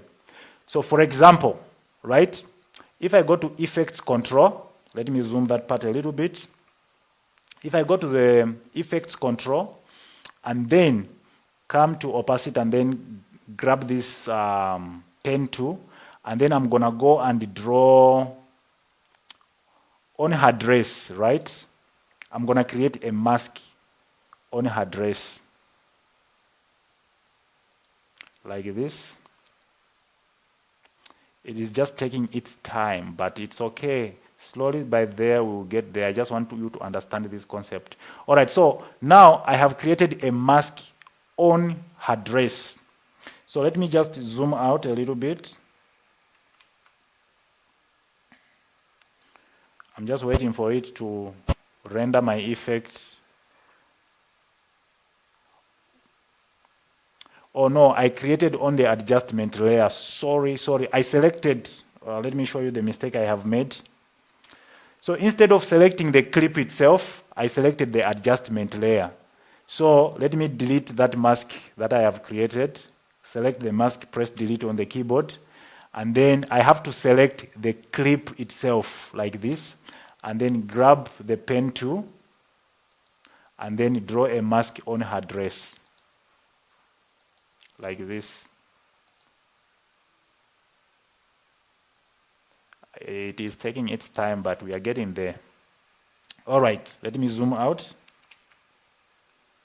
You can see now we just selected the part of her dress. So when we go to the vector scope there, you can see it is showing only this color, which is her dress. It is telling us the information of this color, which is here, which is her dress. You can see that is between red and magenta, which is maroon. You can see. So this vector scope is used to tell us which colors are in our image, right?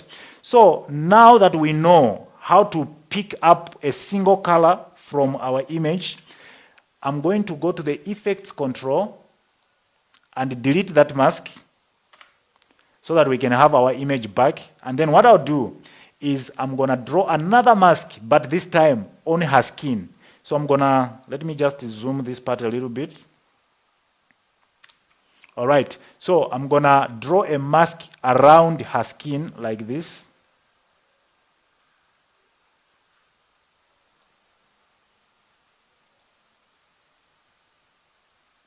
I'm drawing a mask around her skin. All right, so this is her skin. So when we go to a vector scope, this is very important, guys. When we go to our vector scope, let me just zoom out here. When we go to our vector scope,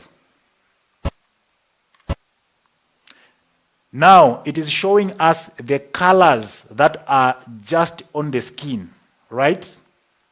That is what the graph is showing us here. So let me just zoom that part a little bit. So according to the vector scope, a skin color must lie on this line here. You see? On this line, that's where the skin colors must lie. So if you look closely to our graph, it is almost on point. Let me zoom in. You can see it is almost to that line, but it is missing a red. It is missing a little bit because the colors are a little bit off because of that color grading that we have done. So now we need to find a way of correcting only the skin color without affecting the rest of the image. Right? So this graph must come straight to this line. Then we know, because this is where our skin color lies. So we need to find a way of only affecting the skin color alone so that this line is on this correct line here. So that this graph, is correct on this line. So let me zoom out a bit and show you how I normally do that. So I'm not going to delete the mask yet. What I'll do now is I'll go to the lumetri color. I'll select that same clip on the timeline here. Oh man, I've double clicked. Okay, let me bring the vector scope back again. So I'm going to select the clip on the timeline. Let me just zoom.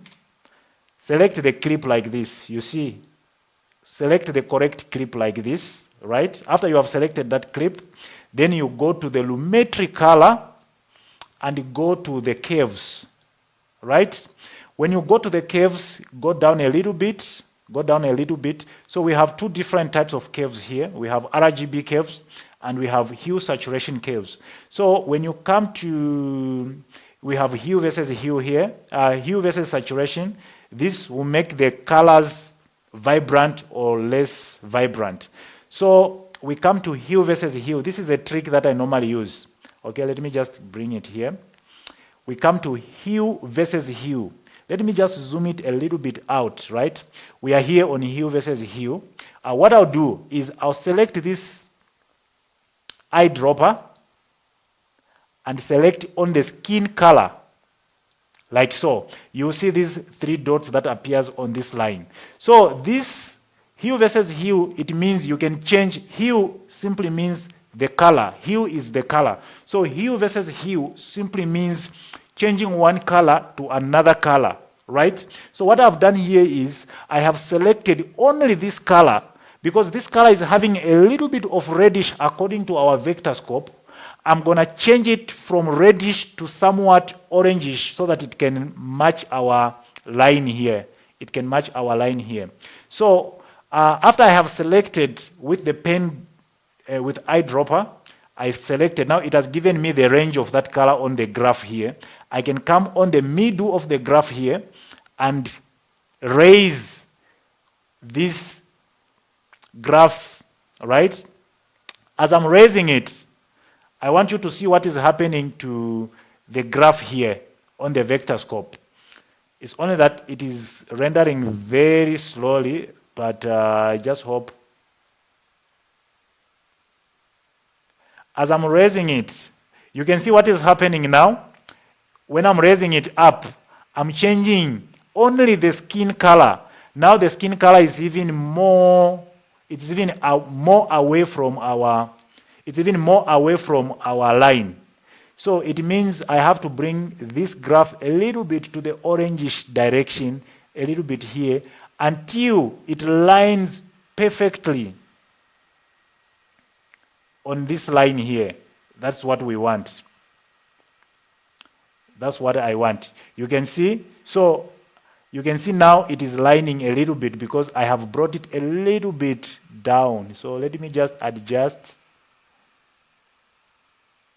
so that it can lie perfectly on this line, as you can see. So this is how you can actually change one color of the image alone. So now, let me just bring it a little bit down again so that it is actually really perfect. I want it to be really perfect on the line.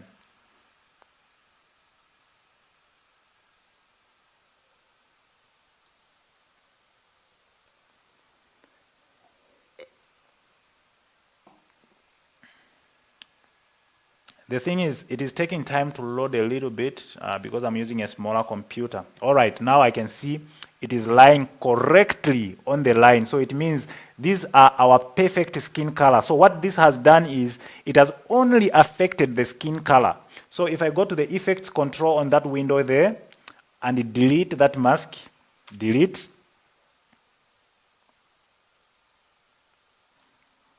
Oh my God, it's taking time to render. Yeah, now you can see our color grading is still there, but our model has got the correct skin color, right? Our model has got the correct skin color. So what I'll do is I'll copy that lumetri color, that adjustment that I have done. I'll copy it and paste it on every other clip that I haven't done on. So I'm just gonna take out the other ones and paste the one that I have color graded.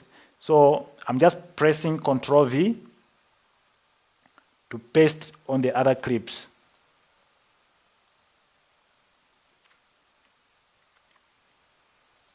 All right, that's the last clip. So now it tells us that we have the correct color of the skin everywhere on our footage. And we have done a bit of color grading to this footage. And there are so many adjustments, guys, that we can do. It's only that today I picked on a clip that doesn't require a lot of color grading, but that is exactly how we do color grading. So I can, if I wanted, right? You can see that is our color grading. If I want, I'm trying to look for a medium shot. You can see the skin color is actually coming out a bit okay. Okay, so if I want, I can add another adjustment layer on top of that other adjustment layer, like so, and then select that adjustment layer, and then go to the hue versus hue curve, select the eyedropper and select her dress, right? I can change this dress to another color.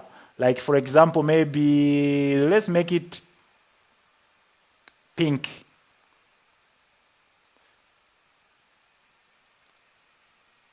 It's taking time to load my effects, but you see it's gonna change to pink. This is how you change a single color. It is taking time to load the effect, but you will see very soon. The dress is gonna change to the color that we want. Come on, this computer. Next time I'm bringing a bigger computer on this. You can see the dress has changed. So everything, it has changed. So you can just go in there change colors as you please. You can do anything as you please. This is color grading. I can change whatever color that I need it to be into something else. I'll show you in other color grading tutorial. I think I need to make a video that just focused on color grading. So I can change this dress to another color. I can change whatever that colors are in this image, I can change it. So let me just delete that one. Save.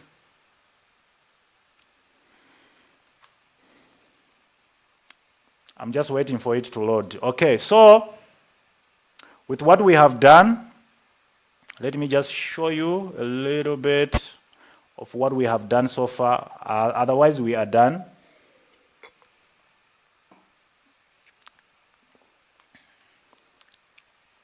Okay, so if I click this effect window here, let me just zoom that part a little bit. Okay, so if I click this effect, it takes out all the effects that we have added. So this was the original footage. This is how the footage was looking before we did a bit of color correction and color grading. So after we have done our color grading, this is how it now looks. So it has some sort of stylish, you know. It is not like just an amateur person who was cutting this video. At least now it shows, oh, okay, a professional was working on this video. I don't know how it is showing on your phone, because even the laptop that I'm using, it doesn't have good colors. So I'm relying on those scopes, right? So I'm gonna zoom out. I'm gonna just assume that today we have stopped. So let me render this video and play it again. So what I like to do after that, I'm gonna click on the adjustment layer, and then I'm gonna go to the Lumetri scopes, to the Lumetri color panel, and go to creative. When I'm in creative, this is where I can make the image sharp. Some people actually ask me to say, how does your images look so sharp? So after I'm done with color correction and color grading, what I usually do is to come here. Let me just zoom that part a little bit. To come to this creative section, I can load a LUT, but I'll save this for another video, right? How to use LUTs, and I'll show you how many LUTs I have and where you can pick from. So I'll save this for another video. But when it comes to adjustment, I can add a little of faded film. What I usually like to do, for the video to look like it is a little bit of a film, I like to add a little bit of faded film, like maybe to 5 in this case. Then I can sharpen the video. This is the sharpening. I can sharpen the video maybe to 20. I can add the sharpness maybe to 20, or let me say 20. And this is the vibrance. Now I can add more color to the video or less color. All right. So this is different from saturation. So I'm just gonna make sure the video looks like it already has some good vibrance. Okay, but if I want to add more vibrance, maybe I can add a little bit. Maybe let me say 10. Right, I'm gonna, even 11 is fine. I'm gonna leave the saturation the way it is, and those would be like my last adjustments. Okay, so when I look at this clip, I don't know whether it is just my screen, but when I look at this clip, the shadows, they look too bluish, right? It is fine, but the blues must, the hair must not look like it is blue hair, right? The shadows alone must look blue, but not the hair. But now we can see even the hair is looking a little bit of bluish. So what I normally do to correct this is I'd select the adjustment layer, then go to the curves, and then go to hue versus luma. All right? So hue versus luma simply means the color. To hue versus luma, right? So not even in hue versus luma. I'm gonna come to luma versus saturation. So I want to deal with this hair looking blue. I want the hair to be black, but the shadows should continue to still look blue. So I usually use this Luma versus saturation. What I'll do is, let me just zoom out a little bit there. What I'll do is add a node here and add another node here, and then just drag this one a little bit down like so, and drag a little bit down also like so. Okay, so this is making sure it is taking out color that is on the blacks. So if the black was affected, if this shade was affected with a blue color, what I have done now is it is taking out that blue from my shade so that the black shade looks black. That is what is happening here. So the effect is gonna load. That's the only things that I would do. You see when it loads, the hair will look nicely black, but everything else, the shadows will look a little bit blue.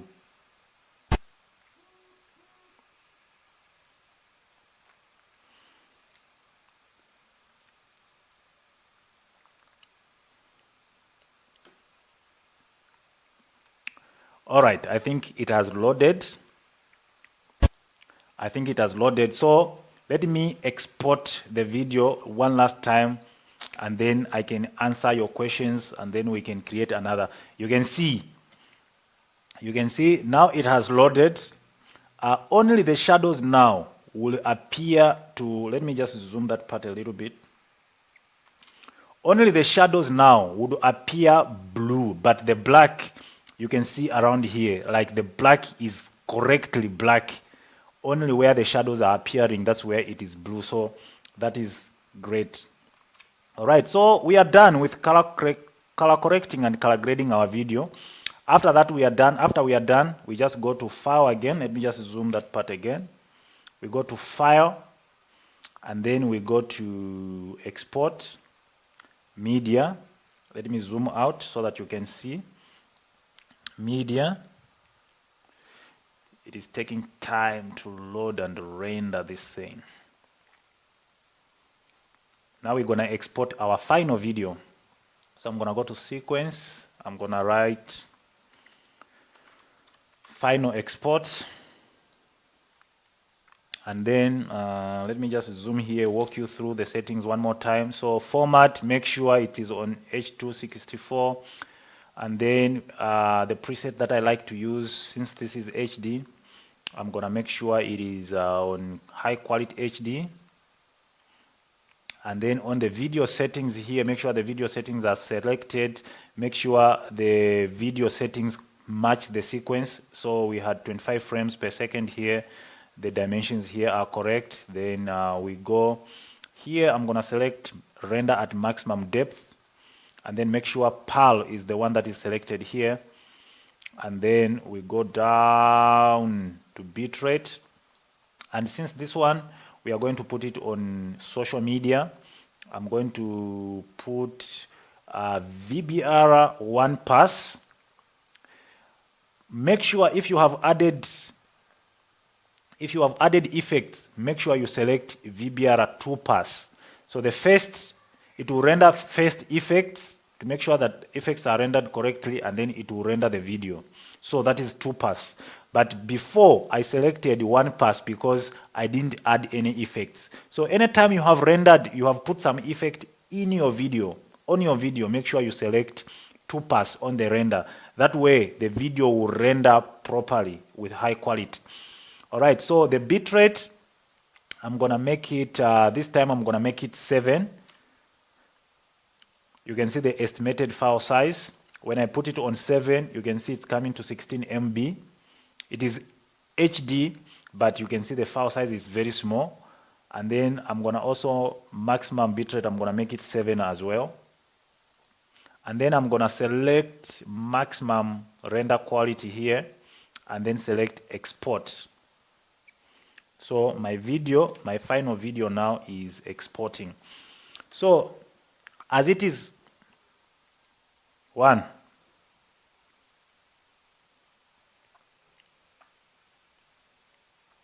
All right, so it seems one of the camera, the battery has died. So, but it's good that we have another camera here, which is still strong. All right, so the video now is exporting. We are on 5%, 6%. It's gonna finish. So I want to just show you once it has finished, and then as it is doing that, let me just be reading your comments and answer if you have any questions.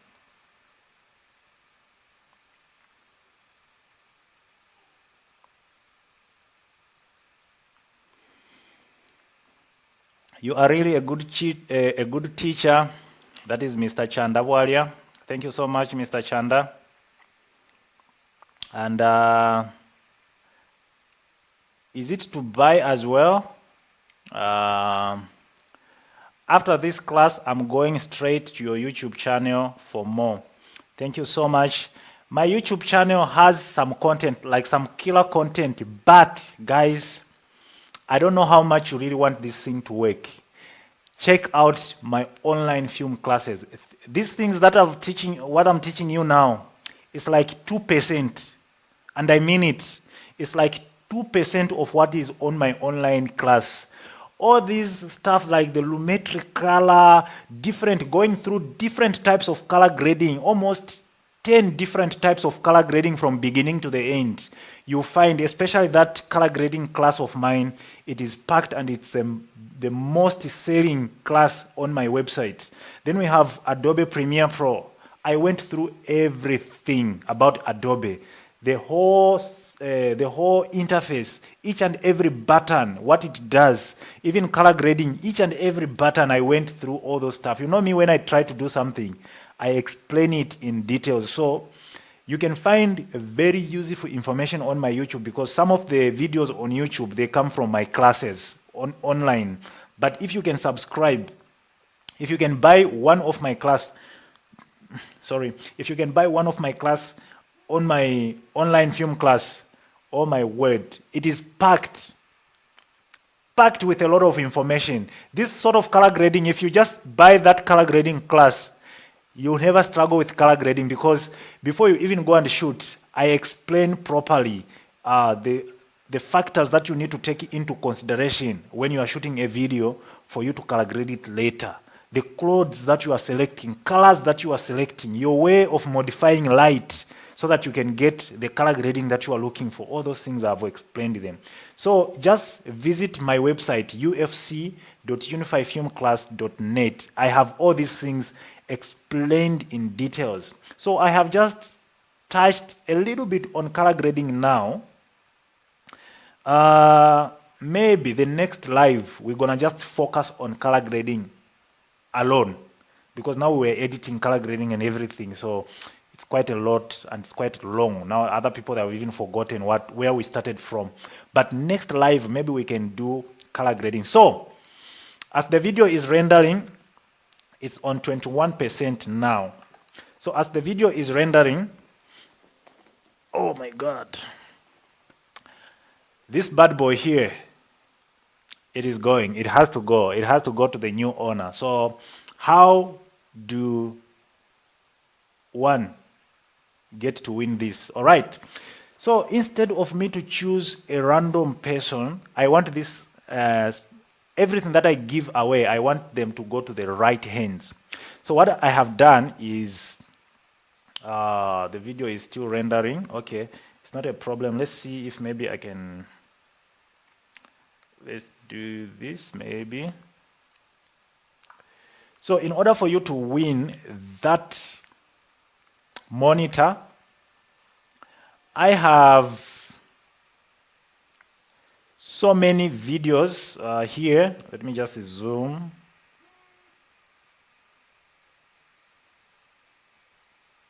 Let me just zoom. I have so many videos here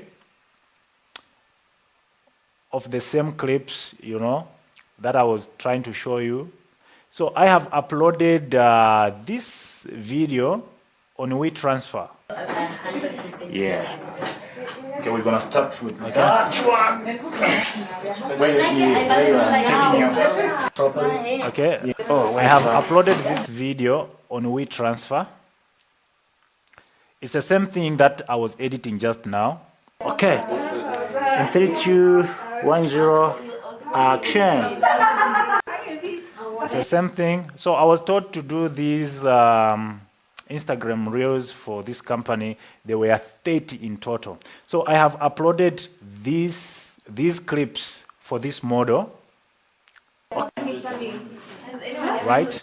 I have uploaded those, and then I'm gonna send the link in the comments section. Let me just send it now in the comment section. I'm gonna send the link in the comment section. So what I want you to do is, if you really want this, right, I want you to download those clips and edit the video. 15 seconds only. Make an edit for 15 seconds and then send that video to my WhatsApp. You'll find the WhatsApp on the page, or on my page, my WhatsApp number on the page. Send that video on my WhatsApp page, and the best video is the one who is gonna win this. So on Tuesday, when I'm doing live streaming masterclass, after I'm done with the masterclass, I'm gonna come live to announce the person who has won this external portable monitor. So what you need to do is just download the clips. I'm gonna send the link on the comments section. Just download that link, download the videos. It's like 1 gig. The file sizes are just like 1 gig. Edit the video and color grade it, then send it to my WhatsApp. The people who are willing to do that, and the one who edits the best video, is gonna win this bad boy here. So I can't wait to see what you guys will create. How far is our render here? I want you to see this video before I cut this live, otherwise I'm done. Otherwise I'm done.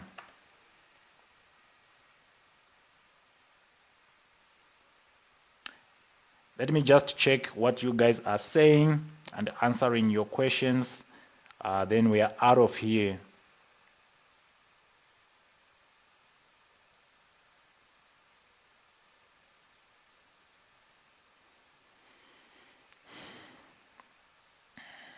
This is just a scratch of what is contained in the class. But if you can go to the class itself, oh my God.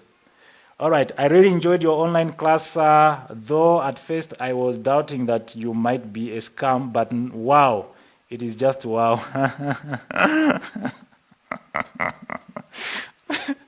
A scam.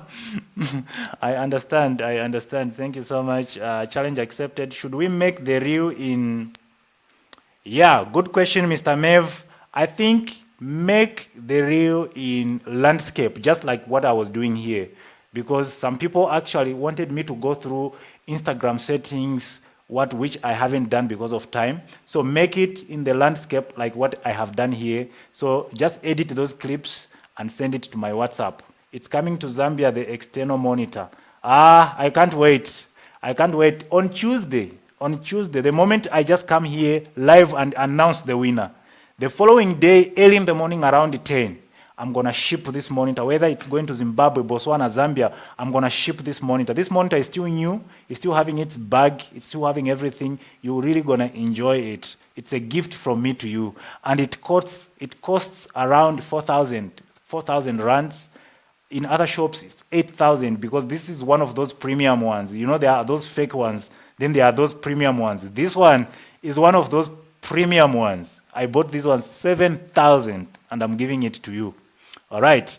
So just download the clips, create a video, and then send that video on my WhatsApp between today and Tuesday before 3 p.m. because from 5 p.m. I'll be doing a masterclass on live streaming, and then from 17 to 19. And then from 19:30, I'll become live again on Facebook, maybe just for 30 minutes to announce the winner and maybe talk about some key components that I might have forgotten on this live, and then maybe we take it from there. All right.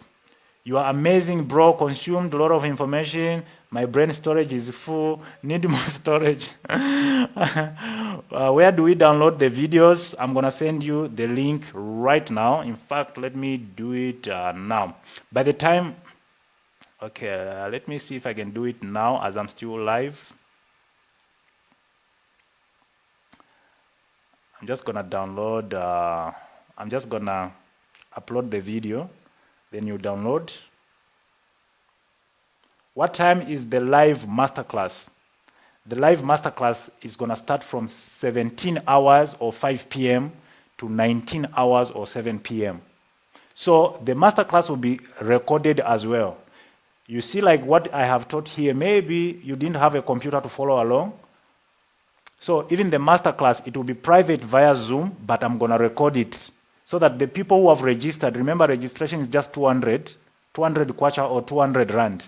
So the moment the live is finished, I'm gonna upload that as a private link to only people who have registered. So the people who have registered can access it anytime for the next 7 days. You can download it if you want. Then after 7 days, I'm gonna delete it. But it is going to be recorded and it will be available to the people who have registered, because some people, maybe 17 or 5 p.m., that's the time they are knocking off from work. So they will find the video maybe around 10, it will be uploaded already. They will be able to continue to catch up, and I'll be able to meet them like the way I meet my students on my online platform. So I'm gonna mentor them continuously. They're gonna go through the video, and I'm always gonna be there online. If they find a question specifically that they didn't ask themselves, they're gonna ask and I'm gonna answer. Even though it will be recorded, but every time a person is there and they have a question, they can just send that question and then I'll be able to answer. But it's gonna start 17 to 19. It's packed. It's going to be packed. I'm gonna show you how I do my live streaming and where to get clients, professionally, what equipment to buy, the cheapest equipment, and so many stuff that we're gonna look at. All right. So I don't know if we should wait for this video to finish rendering, because, oh my word, now it is taking its time. It is taking its time now.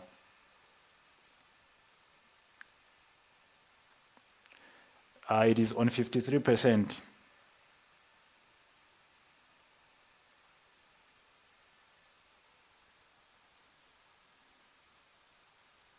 Okay, let me just post the link.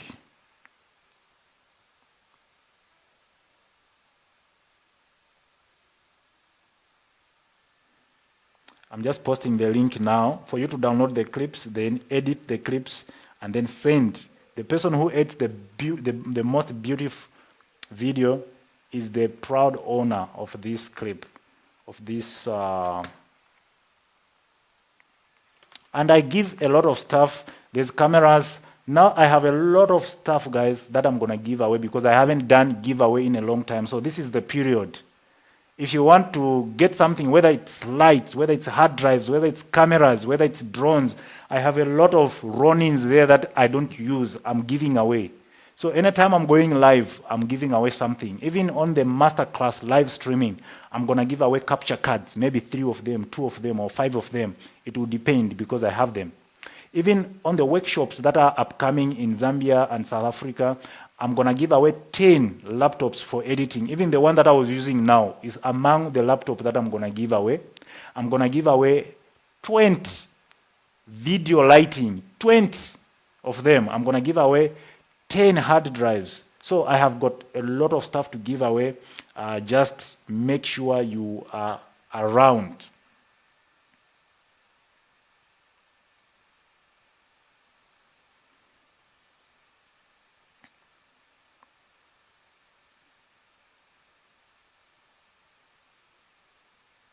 I'm just posting now as I'm waiting for this video to finish rendering, so that at least we can see what we were creating. It is still rendering now. It's on 66%.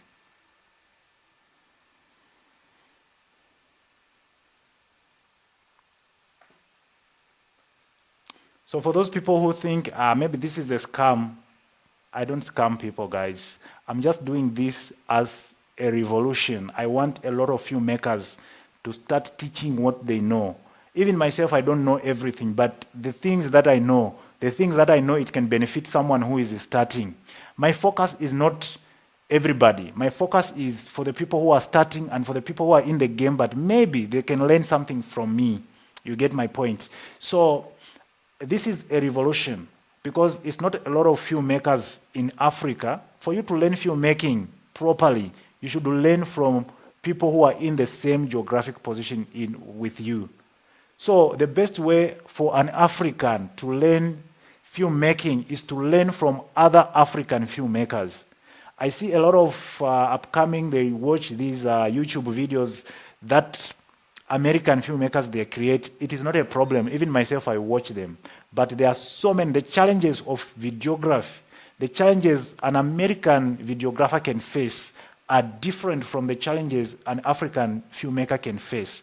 So if you are learning from another African filmmaker, it is going to be easier because they are simply teaching you the challenges that they face in that same geographic position. So what I'm doing now, it is a revolution.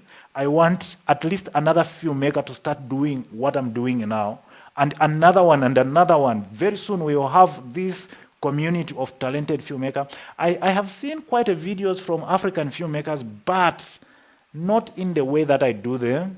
I'm the only one who does proper live streaming, editing a video live.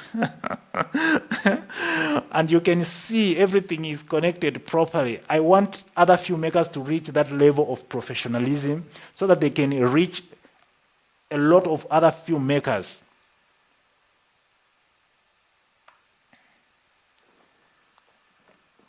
All right, so we are on 74%. There's only one filmmaker who can do this, guys. Imagine rendering a video live so that you can see what we just created. You know? So the link is coming. If you want to win this portable monitor, just download those videos as we are waiting for this video to finish rendering. And then we're going to play it, see what we have created, and then rewatch the video and see what you can learn from there in relation to what we have been doing. Otherwise, today's live was a bit long.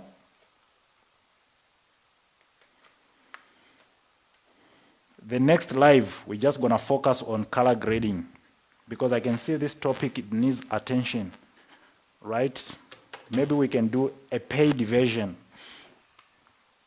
It's up to you, but yeah, that's a beauty.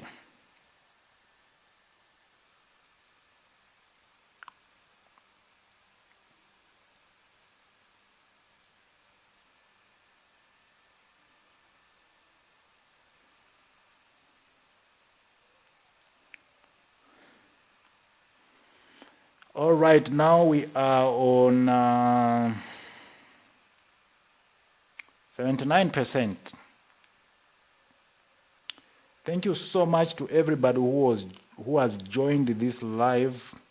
It's coming to Zambia. Let's see. Thank you, bro. Who do you look up to for video editing? Clement is asking.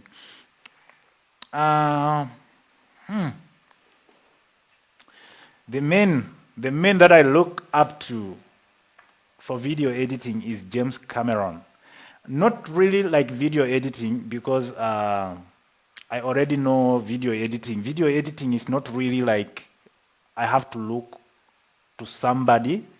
I look at James Cameron in a way that he tells the story and how he defies the challenges that he meets during filming. You remember he made Titanic, you know. He had to, Titanic almost failed to come out because of the way he was, you know, the challenges and stuff like that. So the way, the art and also the passion that he puts in his work, that's like the first person I look up to when it comes to filmmaking in general.